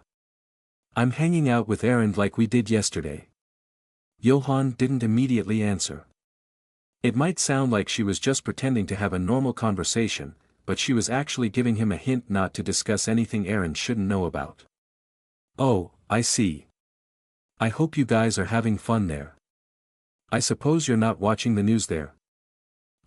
No. Why? Did something happen? Myra raised a brow at Errand as she sat next to her to listen in. Johan, I'll put you on loudspeaker, okay? Yeah, no prob. She'll find this interesting. You guys won't be able to guess who came in our precinct to surrender. Myra and Errand looked at each other. If Errand will find it interesting. Then it's Romello, Errand finished. Darn, it was that easy to guess. Johan spoke. Yes, Romello and some SVS members came in to surrender themselves. I think they went here because we're the only other place in the city with testing adversary facilities, and HQ is a mess with crazy protesters outside who want to hang the mayor currently detained there upside-down former mayor, excuse me. These guys are just trying to avoid getting lynched a second time. Oops. Lynched a second time? What do you? Oh, damn it, Johan didn't know about Aaron's story about yesterday night. A lot of people are angry at the SVS because of their radically different views on adversary, Aaron chimed in, so they might get lynched if they go to where the protesters are congregating. Yeah, that's what I wanted to say, Myra said. She was going to explain everything to him later. Well, I think it's good that Romello came forward, said Aaron. I'm sure he's innocent. He'll certainly clear his name. I'll keep you guys updated, Johan said. I'm going to tell Dario about this now. I just wanted to gossip with Myra first. Upon hearing this, she turned her head away so Aaron wouldn't see her smirking. He continued, I might be on the news later, so make sure to watch for me. There are already a couple of news vans outside. Unfortunately, some protesters are also starting to gather. Take care of yourself, Kay. Myra said. We'll swing by there later to see what's up. You guys might need to extract me from here if the protesters decide to surround our precinct, Johan joked. He added a chuckle at the end, but Myra picked up a hint of nervousness in his voice. See you later. That was unexpected, Myra said as she put her phone back into her bag. I don't think so, said Aaron. Romello doesn't have anything to do with this, so coming forward is the best choice for him. This guy really attracts trouble, huh? He was mistakenly kidnapped along with me, and now he's caught up again. Okay, that sounds too much to be just a coincidence when I say it out loud. Maybe he has something to do with my kidnapping? No. He couldn't have. He was beaten up quite badly. And he also doesn't know about my connection to you. We can discuss this with Johan when we meet up with him later, Myra said. Maybe he'll have some ideas. Oh, we're going there. Yeah, I'm worried about him.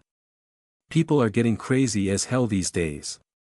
She picked up a rock and tossed it to Aaron. Let's just do some throwing practice.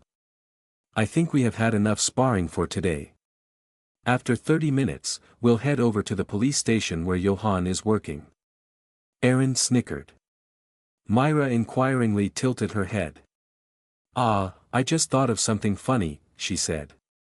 I was at that station just a few days ago, and I swore I wasn't going back there again until like my retest in 6 months. We'll just wait outside for Johann. No need to be nervous. I'm not. I just think it's funny. I hope there's no hot coffee there. Johann Martin Fischer slowed down as he walked past Lieutenant Tedderton's office.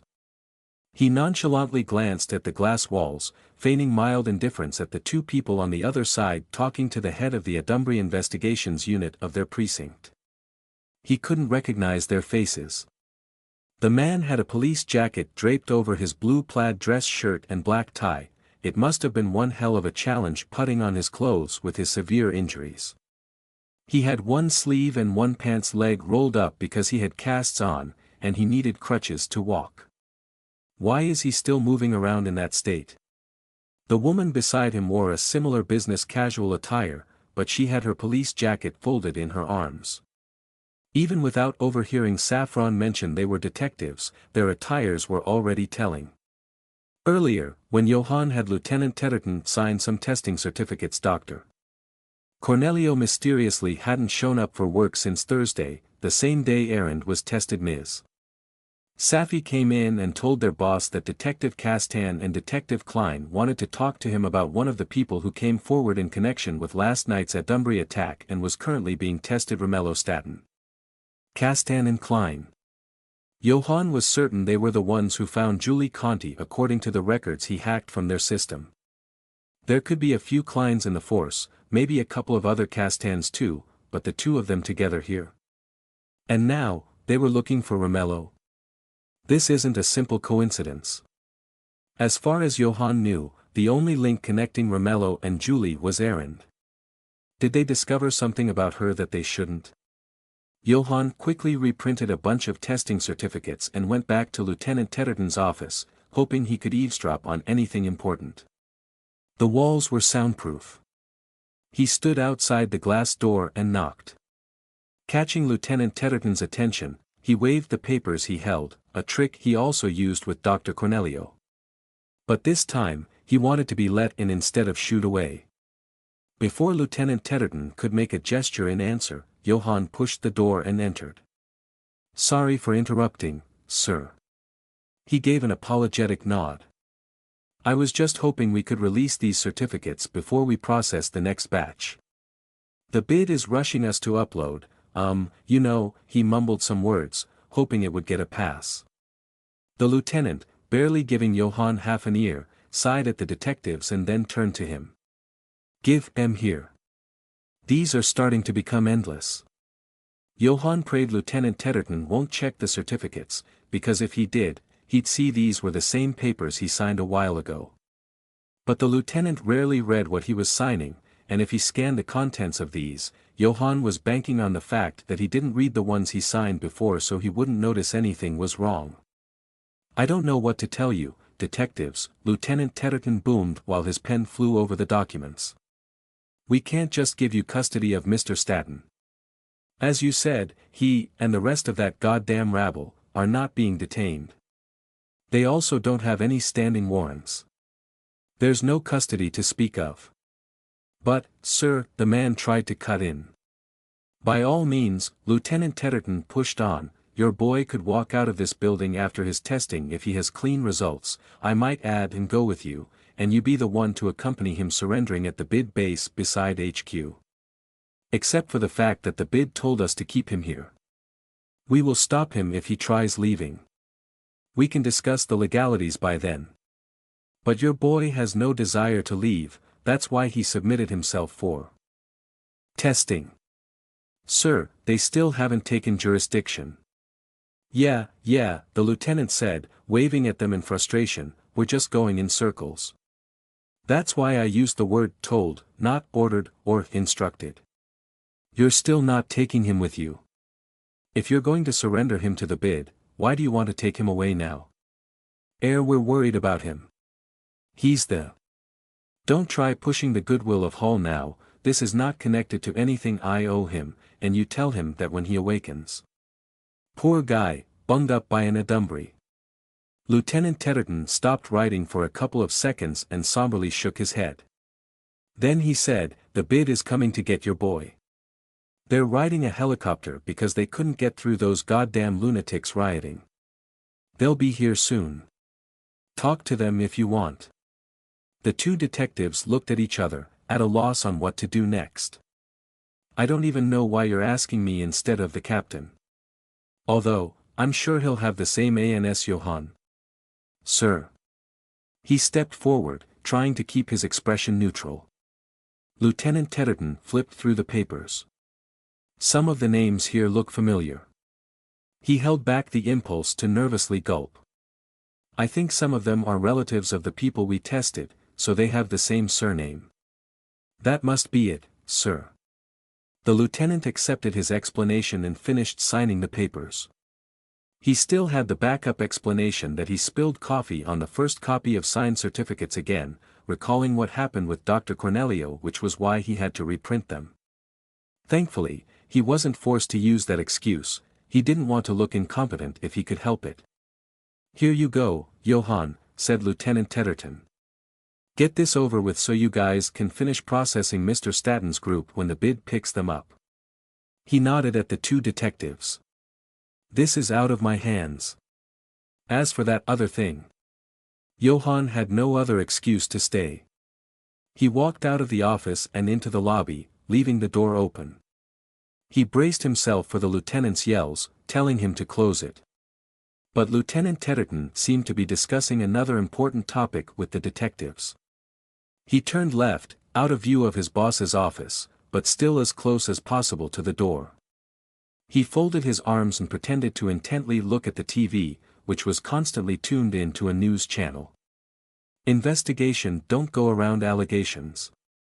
The lieutenant was very loud in contrast to his short stature, yet Johann couldn't make out what he was saying.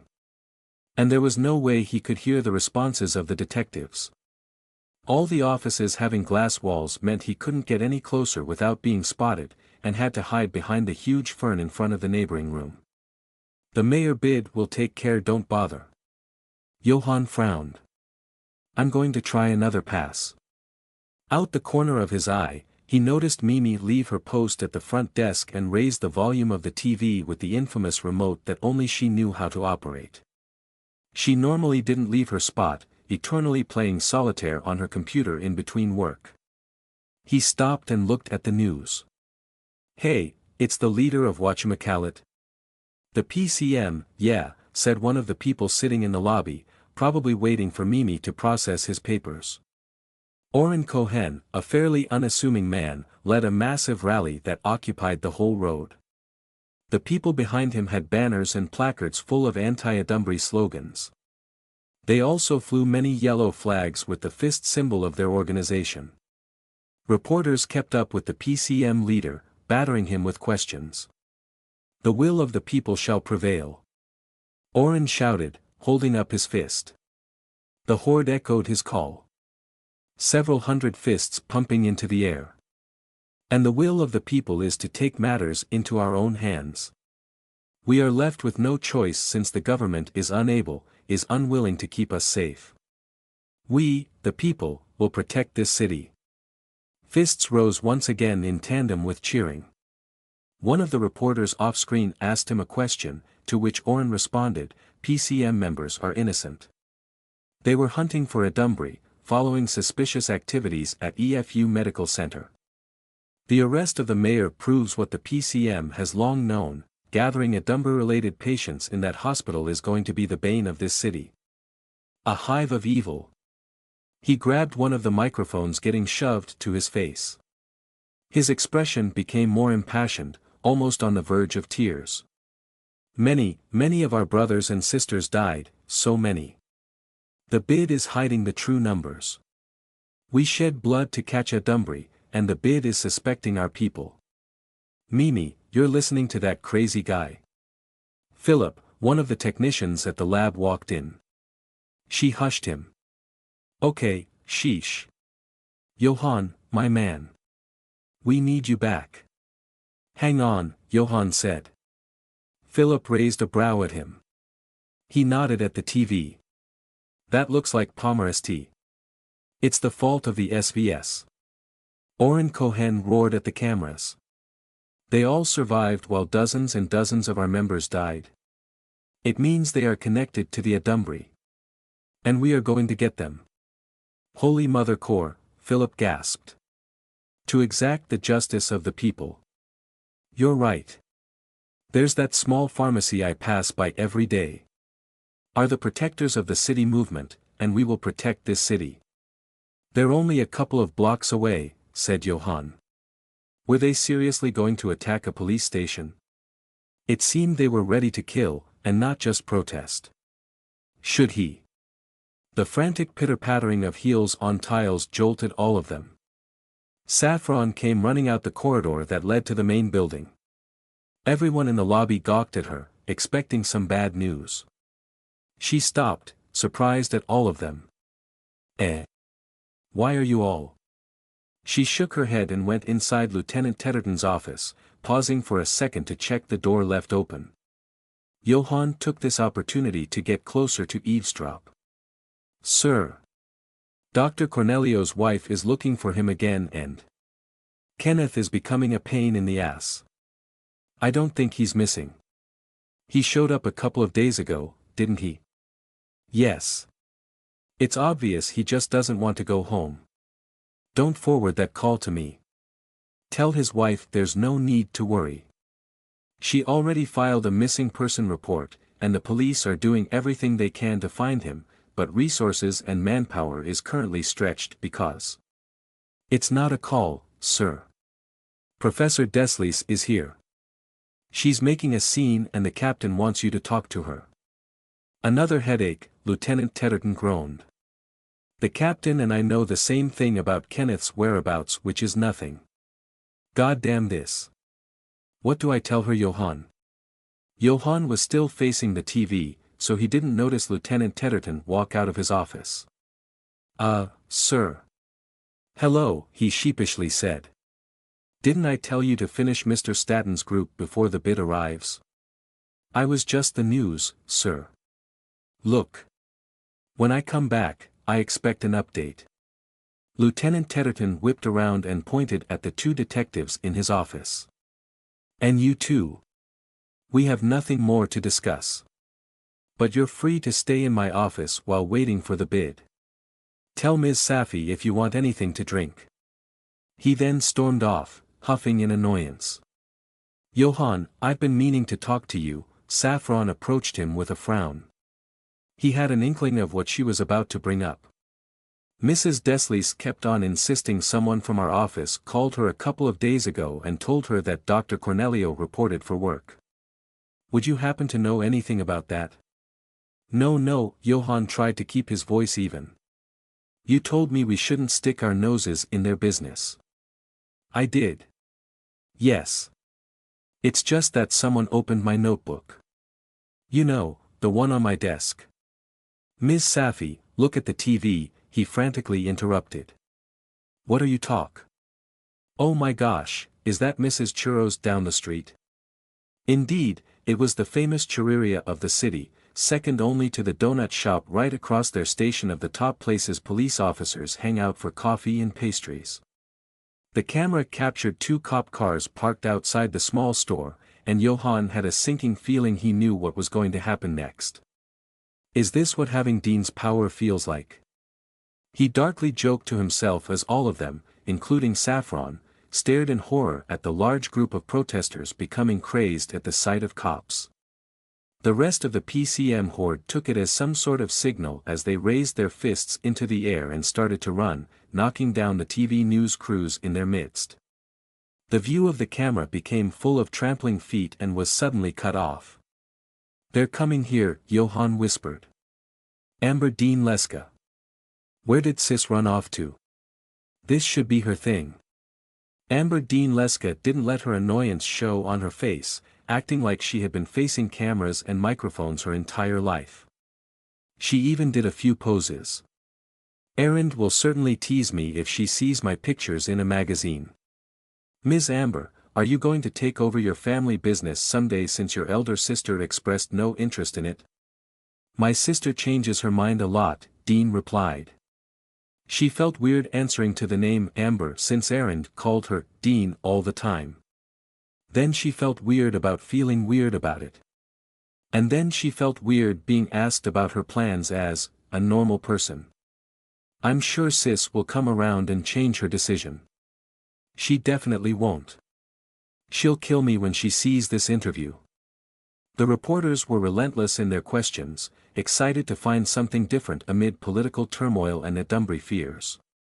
She understood what they were going for.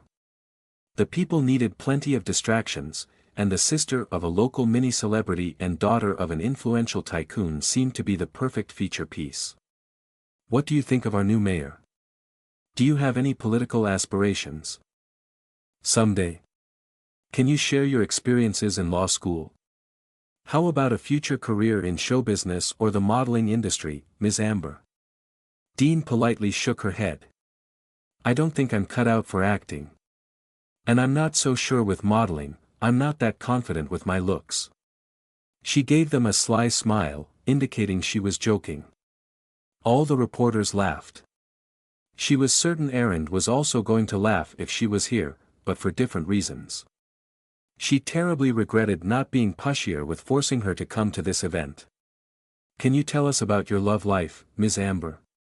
Any boyfriends? Relationships? And here we go. It took them a while to get to this annoying line of questioning. Dean absolutely hated this. Why was it that every time there was an attractive woman, people felt the need to ask her if she had a boyfriend? Was there a requirement to be attached to a guy? Her sister also detested this, which was why she ended up juggling multiple boyfriends, the extreme end of the spectrum. Probably a weird power thing for her. I don't have a boyfriend. Law school is hard enough as it is, and I don't want any distraction. After 5 more minutes with the reporters, which stretched like 100 years of annoying questions about which actors she thought were handsome, Dean finally escaped, thanks in part to a rumor that a new wave of riots was starting, and the reporters rushed to ask the new mayor about it. Thanks in part. What a distasteful way of putting it, she berated herself. Was she starting to become callous with violence? Maybe. Dean walked away from the gathering of socialites and political supporters of the mayor and headed to the lofty wall windows at the end of the event hall. No one followed her. She gazed outside to clear her head. Beyond the beautiful gardens below a project of the recently arrested former mayor was a line of police cars and barricades keeping protesters at bay. However, there wasn't much protesting. The people were actually walking away.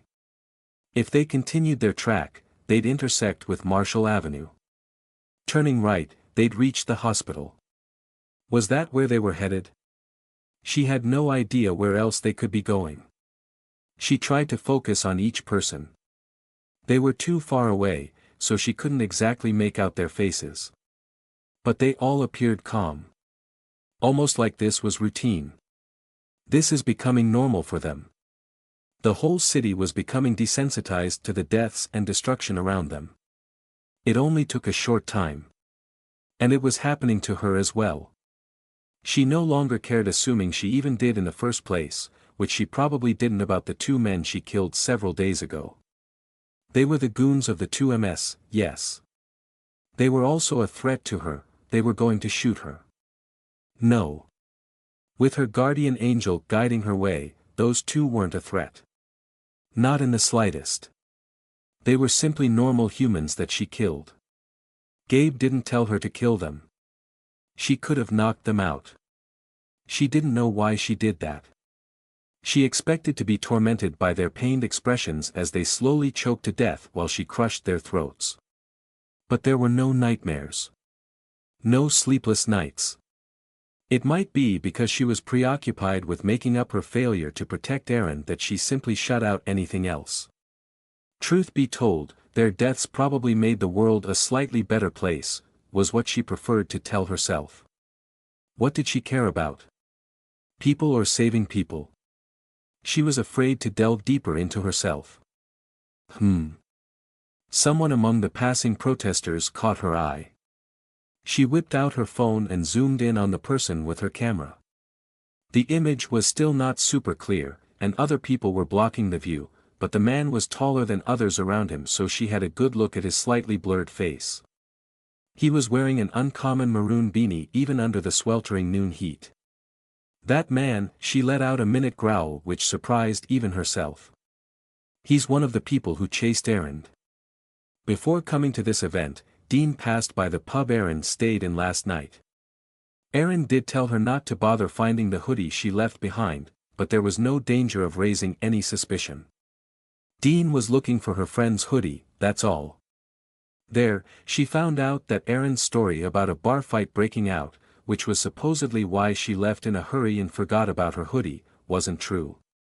The bartender told Dean that PCM members tried to capture Erin for some reason, but he and a customer stopped them so she could escape. He had the injuries to prove it. As far as he knew, no hoodie was left behind. It made her blood boil.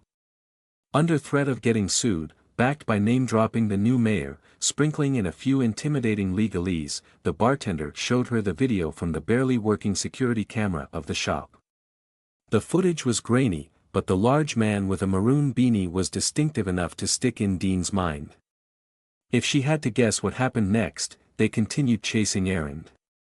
And then she was probably forced to fight. Obviously, she couldn't reveal the truth to Dean, which was why she made up a fake story. Dean's earlier assumption was that Erin might have badly beaten up the PCM members, got their blood on her hoodie, and had to throw it away. But if this man was still walking around with no visible injuries, then Erin probably tried her best not to hurt them. "Good job, Erin. I'm proud of you." But where did the hoodie go? For sure something else happened. If Erin didn't hurt them, then they might have done something to her. Dean was determined to find out the truth. If they hurt her. "Miss, would you like eek?" "I'm sorry. Is something wrong, miss?" In her deep thought, Dean didn't notice a waitress approaching to offer her drinks. She must have had her face twisted in anger. Nothing's wrong. And no drinks, thank you. I'm on a diet."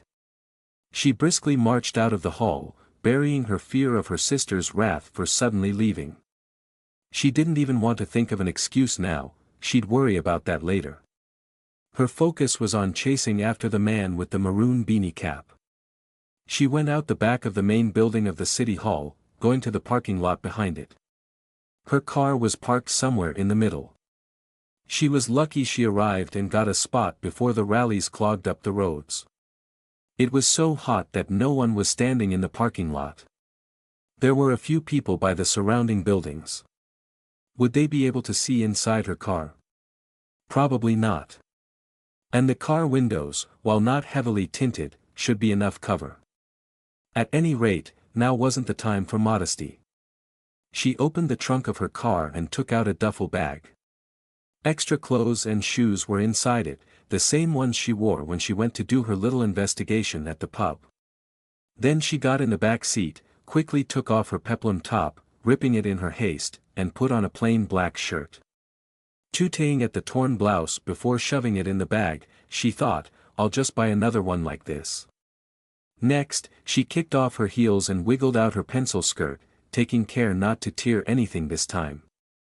The pants she put on were just discounted department store jeans, not the high-waisted skinny luxury denim brands she usually wore. To finish her getup, she donned on a horrendously bland hoodie. She got the idea to buy one from Erin and tucked her thick blonde hair into it. Instead of putting the hood up, which just invited suspicion, she put on a baseball cap that she borrowed from her sister's room.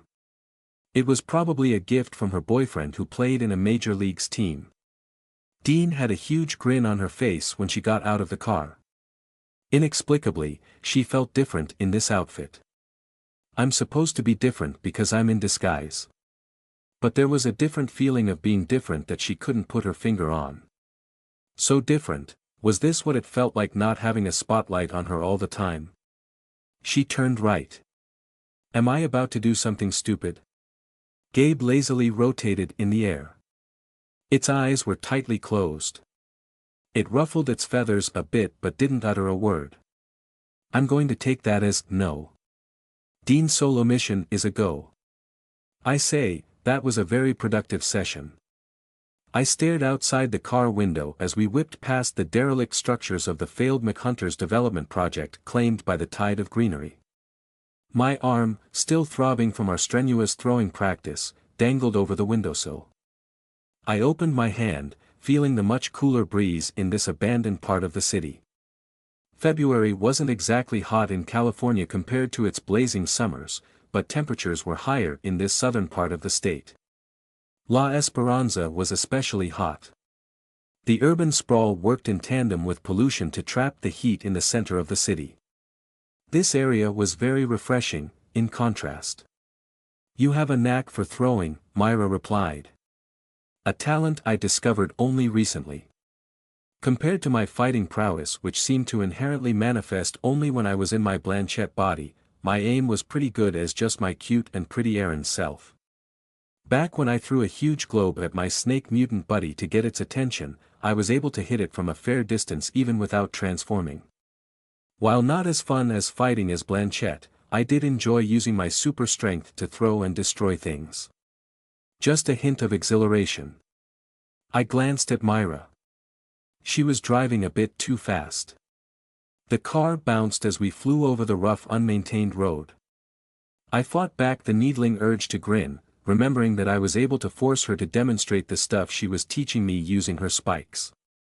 I insisted she had plenty of experience throwing spikes and had better aim with them, so it might help me better understand her lessons. She was hesitant, but eventually did it after a bit of pushing. The look on her face as she used her power was priceless. She was anticipating me to lash out or make a snide remark that she hit me with a spike before. And I really was about to cause more drama but decided it was better to hold back. Because of that, she'd be emotionally indebted to me that I just focused on the lesson and didn't bring up our spiky past. My instinct told me she'd feel that way, even if unconsciously. Weird. I don't know how that works out. But I gave up trying to understand normal people a long time ago. It was enough that I knew based on observation and experience how they thought, not why. "We're going to Johann now, right?" I asked. We neared the edge of the McHunter's project, the almost completed buildings presently used by the homeless of the city as their abode coming up on the horizon. "Yes," answered Myra. "He hasn't texted or called again, and I'm worried by the silence. The news, can you check it now?" "Hang on." Although Myra's phone had a better signal than mine, both of us had trouble connecting online for news while inside our practice building, or whatever we should call that place. We did see that a group of protesters was going to the police station where Johann worked and an even bigger group headed to the hospital, but we weren't able to get any more updates afterward. Internet there." I gasped for dramatic effect, and then whispered, "Myra, it looks bad." "What is it?" "The protesters are attacking the police station," I exclaimed. "Is the headline. I'm trying to load the video, it's slow and choppy. It looks like the police have formed a sort of barricade using their patrol's cars in front of the precinct. Tons of smoke. Probably tear gas to drive off those crazy guys. From burning cars. Damn it. There is tear gas too, you're right. I think those are the smoking canisters on the ground. But there are also burning cars. And is that the donut shop across the precinct? It's also in flames. The surrounding buildings as well." Myra cursed and hit the wheel with her palm. "What else is happening?" "There's a few people lying on the streets, not sure if they're dead or what. Hard to tell. The cameraman is hiding behind a huge police truck, the one that shoots out water. Water cannon, yeah. Sounds like things are looking really bad out there, damn it. Show me the video." "Here," I said, raising my phone, "you should keep your eyes on the shit." Myra jerked the wheel to the right to avoid an old man with a cart who suddenly crossed the road. She pounded on the horn, yelling at the poor guy, "Watch where you're going. That probably applies more to us." "Give me a break," she snapped with almost a snarl. "I didn't hit him, did I?" She exhaled and then spoke with a more even voice. We need to get to Johann as fast as possible. Can you call him, please? Use my phone. I raised a brow as I did as she instructed. Why was she so riled up? Yeah, Johann seemed to be in a bad spot. But the police should be able to hold back random people who didn't have anything better to do with their lives. He's not answer no, it's not connecting. There's something wrong with his signal, ours is fine. What the hell? That doesn't sound right. There was a hint of uncharacteristic distress in Myra's voice. Perhaps this was the same situation with Dean being overprotective of me because she assumed I was still a normal human. Johann was a genuine normal human as far as I knew anyway. Using the map feature of the Snippet app, we connected ours and Johann's last online location, the police station, and, with its smart mode, picked the fastest path that avoided the heavy traffic. That meant narrow side roads. Myra barreled into them without hesitation. She knocked down several trash cans, almost ran over a cat, and nearly got stuck in a dead end that wasn't updated on the maps. I was surprised we didn't hit any people. She was tight-lipped the entire time. Stress oozed out of her body, making the air heavy like it was a tangible thing. She kept on clasping and unclasping the steering wheel to stop herself from deforming it with her super strength. Her expression was frozen. Nothing fazed her. There was no reaction when her car's right side mirror slammed against a lamp post. We're getting close, I said. We squeezed out of an impossibly small alley and skidded into Palmer Street. You got that right, she mumbled as we blew past a smoldering cop car in front of a store selling churros. People ahead. Find somewhere to park. What? Why? What do you mean, why? Are you going to ram them? Of course, not. The car climbed the curb and hit a mailbox, toppling it over. Good enough. Okay, here's the plan. I'm going to wear a mask, go through these violent wackos, enter the police station. How? Like you're just going to walk in the front?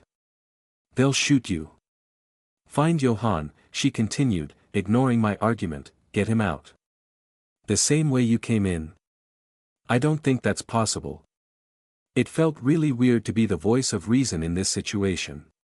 But I kind of didn't want Johann to just die. He was very useful to me, and one of the only two people who knew about my secret identity. It'll be like you're kidnapping him. How will he explain that late? You're asking too many questions. She threw up her hands.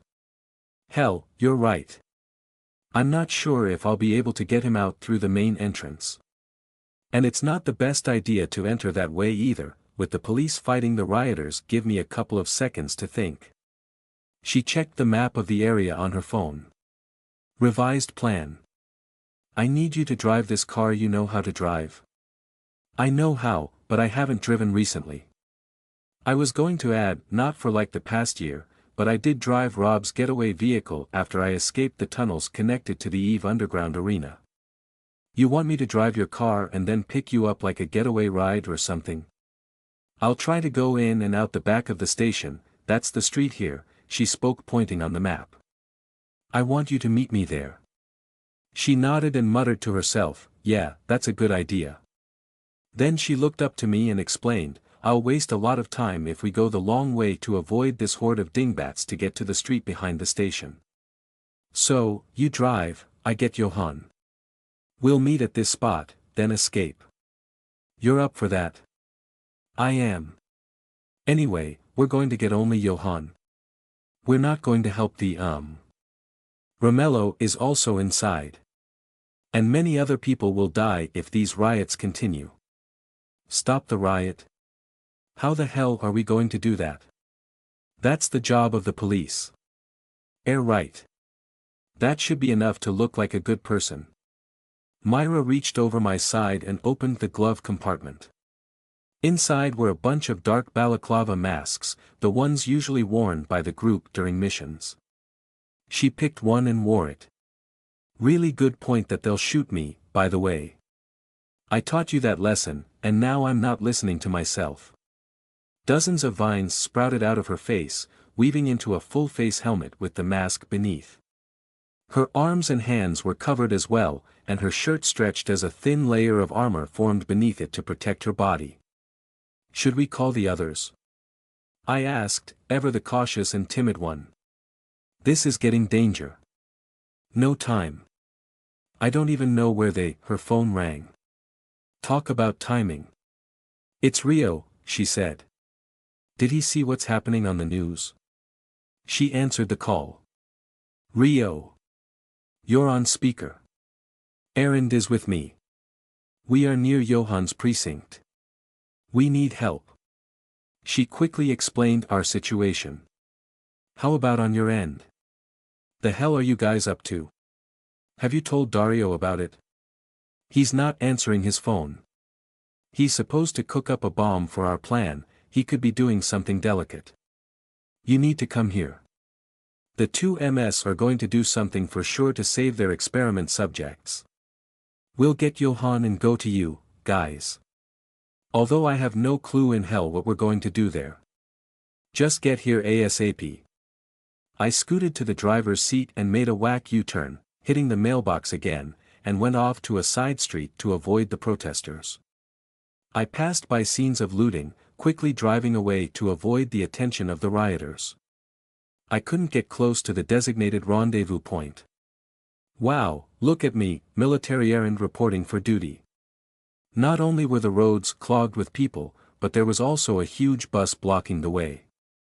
What is this? Why are there so many people here too? Then I realized that we made a mistake. A couple of months ago, there were riots in Atlanta over an adversary scare during a Christmas event which turned out to be fake. A police station was burned to the ground if I recalled correctly. There were no casualties. Compared to this situation, Myra and I never stopped to wonder why the police didn't just evacuate their precinct. They couldn't. They were surrounded. It wasn't just the group in front of the police station that was going to attack the place. Buses and vans brought in more people, encircling the whole block where the precinct was located, slowly closing in, tightening the noose. These guys were really serious about killing Romello and the SVS inside. "Something else is going on here," I said, drumming my fingers on the wheel while I observed the mob running to the police station. They parted to give way to another van that rolled up to the bus in the middle of the road. It unloaded another dozen people or so. They all wore yellow shirts with fist symbols printed on them. Everything was too organized. It almost like a fake riot. The attack on this precinct. The attack on EFU Medical Center. What else? The arrest of the mayor. The weird stuff going on at the hospital. Even the axe boy. The warehouse compound. Connected to the 2MS. Whatever shit the SVS was doing there. There were too many pieces to the puzzle, and I was certain that I wasn't aware of even more pieces. The question was, did I want to solve this? I kind of didn't. I was just hoping there'd be nice pastries at the event Dean went to, and that she'd bring me some. Okay, thinking seriously here. At the least, I should be interested in 3 people inside that precinct. Romello, for selflessly putting his life on the line trying to save me from Rofirio, although his actions were pretty useless. Myra and Johan for being valuable assets in surviving as an adversary. I especially didn't want those two to die here. Myra could probably get Johan out of there. I should be the one to get Romello then. "Gather round here," a voice blared. The PCM members scattered up and down the street flocked in the direction of the voice. On top of the van beside the bus stood a woman with a megaphone. Someone with a high rank in the PCM, no doubt. "We are going to attack the police station from this side. Do not fear for your lives. The Mother Corps is with us. We will cleanse the adversary infesting our city. That means everyone inside that accursed building. Onward, protectors of the city. Do your duty." I had a few faces in the past that were outgoing even though I myself wasn't. I was quite introverted actually if my self-assessment was accurate. I wasn't like those people whose answer to, "What do you want to do in life?" was everything, or those who just up and went backpacking in Asia or something on a whim. Erin Hartwell was just a simple girl with a simple life. Okay, I was in a Dunbury now, so not that simple. The point was I rarely tried new and adventurous activities. Never in all my years on this dirt ball of a planet, and some unspecified amounts of time in other dimensions whenever spooky errand was around, did my simple, cute, and pretty self, the adjectives were starting to pile up, ever expect to loot a convenience store in the middle of a raging riot. Yet, here I am. Lil, homie, this your first gig, or what? A burly man swung open the door of the fridge behind me and shoved the beer cans on its shelves down to a shopping cart. He was fully covered in dark-colored clothes and wore a balaclava mask as I did. "Don'tcha worry," cracked Humpty's gotcha. "I take care of Trevino's crew while the bid got him. Just grab anything you want," cracked Humpty. Not sure if I heard that correctly. Cool street name. To my right was an ice cream freezer cabinet. I liked ice cream, even though I had to wait each time to eat it because of rule number 10. However, I wasn't sure if it would lower my looter creds if I got, or stole, rather, a couple of pints. I eyed it, then turned to cracked Humpty. He nodded encouragingly at me. I pushed aside the cover of the freezer and scooped a few tubs in one dive. A topless guy who wrapped his head with his shirt handed me a shopping basket. I placed my loot inside and bowed as thanks. They seemed nice. After leaving Myra's car behind because the street was blocked, I went with the stream of people going to the police station with no plan and no clue of what was happening. I had a feeling that the car was going to get trashed. Sorry, Myra. I was going to help them anyway, so I was certain she wouldn't mind it. I fitted right in with the protesters' rioters with my getup, other than that I didn't have any PCM paraphernalia with me. I saw a long pole with a PCM banner attached to it propped up beside the entrance of a convenience store, so I went to get it. At the same time, a group of people rushed into the store to loot it, sweeping me along with them. I was positive they weren't with the PCM, they didn't have any of the distinguishing yellow color or the fist symbol, and they weren't keen on joining the march but instead focused on stealing. "You okay with just that, lil homie?" asked cracked Humpty. I nodded. I refrained from speaking to not give away I was a girl. They thought I was a teenage boy, apparently mistaking me as part of Trevino's crew, whoever that was. "Finish up, boys," called out shirtless guy, who wasn't really shirtless because he used his shirt as a mask. "We movin' next door. Keep up. Keep up." Cracked Humpty grabbed my basket with ice cream, put it on his cart, and guided me out. Shirtless guy and about half a dozen others followed us carrying their goodies. "Stick with me, lil homie. Don't get left behind. You don't want no PCM to get a hold of your ass." "Got that right, Humpty," said shirtless guy. "We're just hawks, cleanin' up their trail." "Hawks?" Some guy behind piped up. "They don't eat no scraps. We vultures, man. Get your eyes checked, man. Ain't no hawks eat roadkill." I watched Animal Channel when I was little. Hawks are also scavengers. There were grunts of agreement, and that settled the issue. Apparently, we were hawks. I was in a bit of a quandary here. Two actually. The first was I didn't put up a face that I was with their gang, they just assumed I was. However, I went along with it on a bit of an impulse, so that was on me. The concept of ratification in law applied here. I approved of their act and adopted it as my own. I was stuck with this face and couldn't break it as per rule number 7. The second question was whether rule number 7 was even going to apply in this case. Did I really have a face to speak of? I was wearing a literal mask. My identity was this actual mask. Did this count? For now, I assumed it did because it was the prudent thing to do. Just like with the US legal system, if there was a shaky part of a law, the law enforcer, the cops, for example, should ensure it was followed to a T.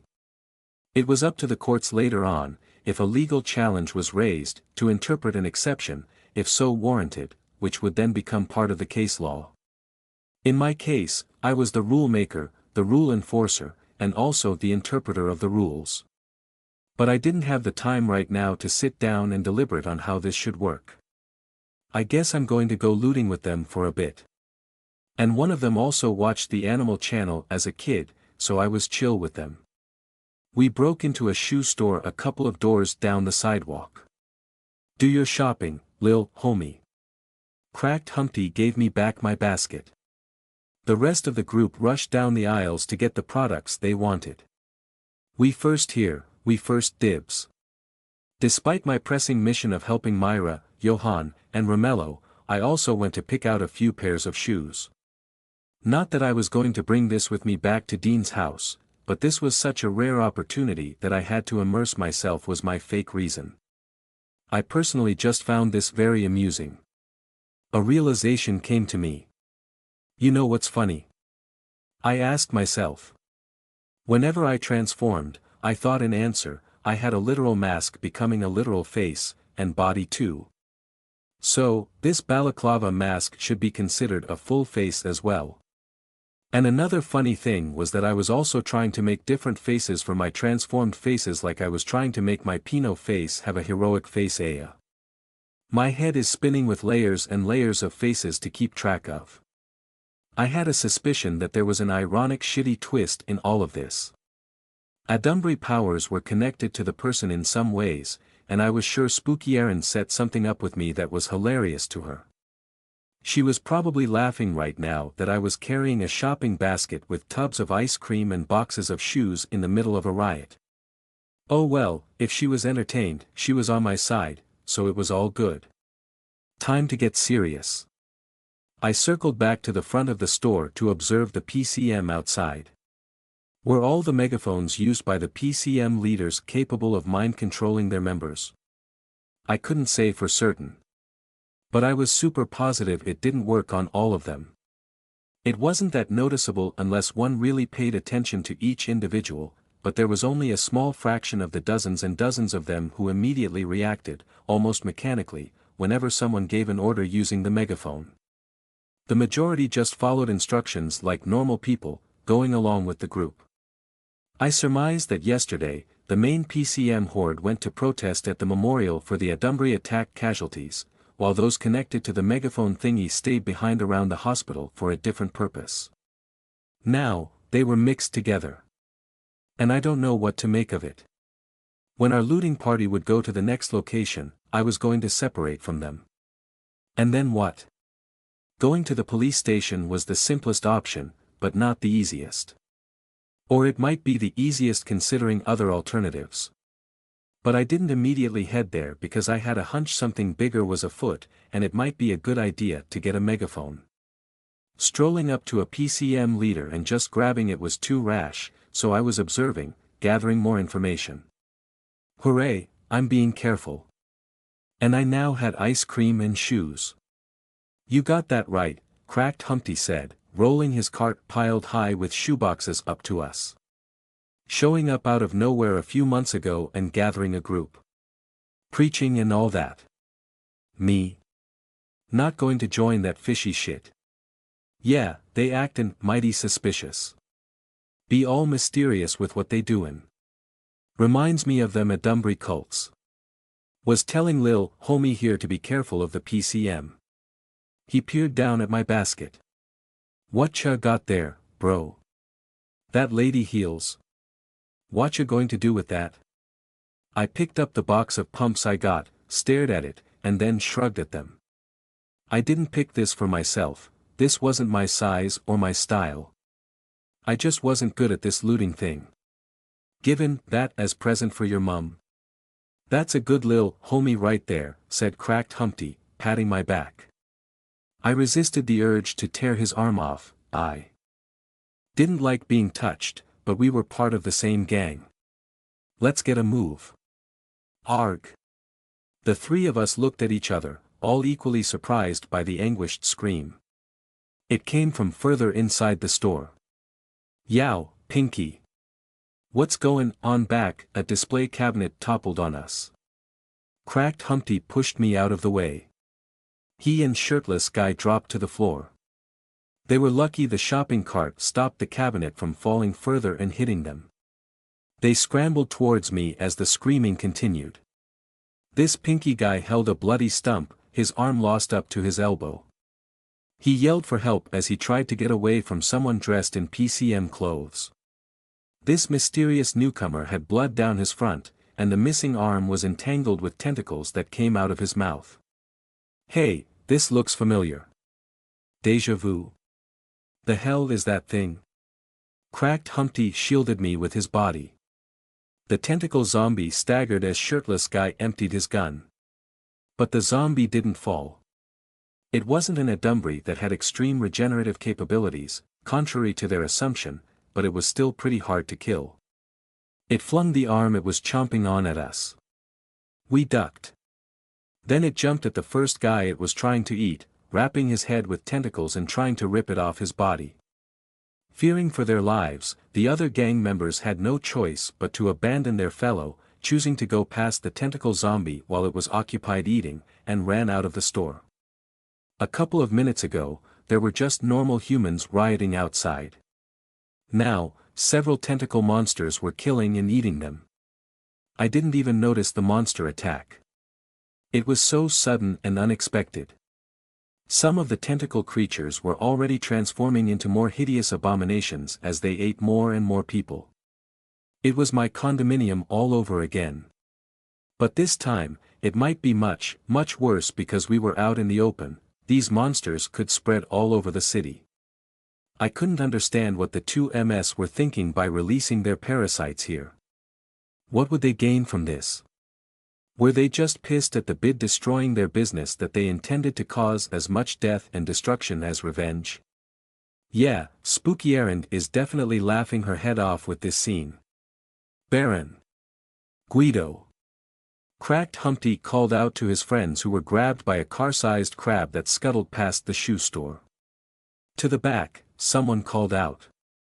The guy who saw a hawk eat a roadkill raccoon waved for us to follow him. Compared to the pandemonium outside, there was only one zombie here, and it was still busy devouring our friend. Shirtless guy pointed his gun at the tentacle zombie even though he was out of ammo. It noticed us. Me specifically. It charged at me, its tentacles flailing. Cracked Humpty charged it with his shopping cart. The tentacles, which had grown to the size of Humpty's arms, coiled around the cart and threw it aside. I took out a tub of ice cream. It was frozen rock solid and threw it. I hit it squarely on its chest. It stumbled back for several feet and was covered with collapsed display cabinets. Nice going, lil' homie. The way to the back room of the store was blocked by one of its employees. He was trying to drive us away with a mop. Shirtless guy threatened him with his empty gun, and all of us entered the back room which, judging by the tons of shoeboxes here, was also its storage space. Cracked Humpty grunted as he pushed a heavy cabinet to block the door, and then stood in front of it. He took off his mask, revealing that he had a bald eggy head with a huge scar running across his scalp, hence the nickname, and wiped his sweaty temples. Two frightened store employees, Cracked Humpty, shirtless guy, two other gang members, and me, whatever I was supposed to be. The seven of us kept deathly quiet under a single dim light bulb that illuminated the cramped storage room. We listened to the screams, gunfire, and monstrous roars muffled by the fairly thick door. The female employee could no longer hold back and started hysterically sobbing. First getting robbed, then getting attacked by monsters, a rough day for her. So am I just going to stay here? Bang! The female employee and Hawk Rackin guy screamed in unison. The door creaked, the cabinet in front of it shifted, a few boxes on its shelves fell on Cracked Humpty. He stayed put on his post, roaring to keep up his bravado as the banging continued. All the other people rushed to the far end of the storage room. Once again, the tide of the crowd swept me. I was pressed against the stacks of shoeboxes right up the back wall. I could barely see what was happening in front. Tentacles burst through the door, smashing the back of the cabinet, and grabbed his body. Shirtless guy tried to help him, but he was already pulled out of the room. I sighed. Side mission, save the homies. And while Lil, homie errand couldn't do anything that would violate rule number 7, a different face may have something to say about this. I held up my hand and peeled off the band-aid covering the crystals on my palm. Golden liquid flowed upwards.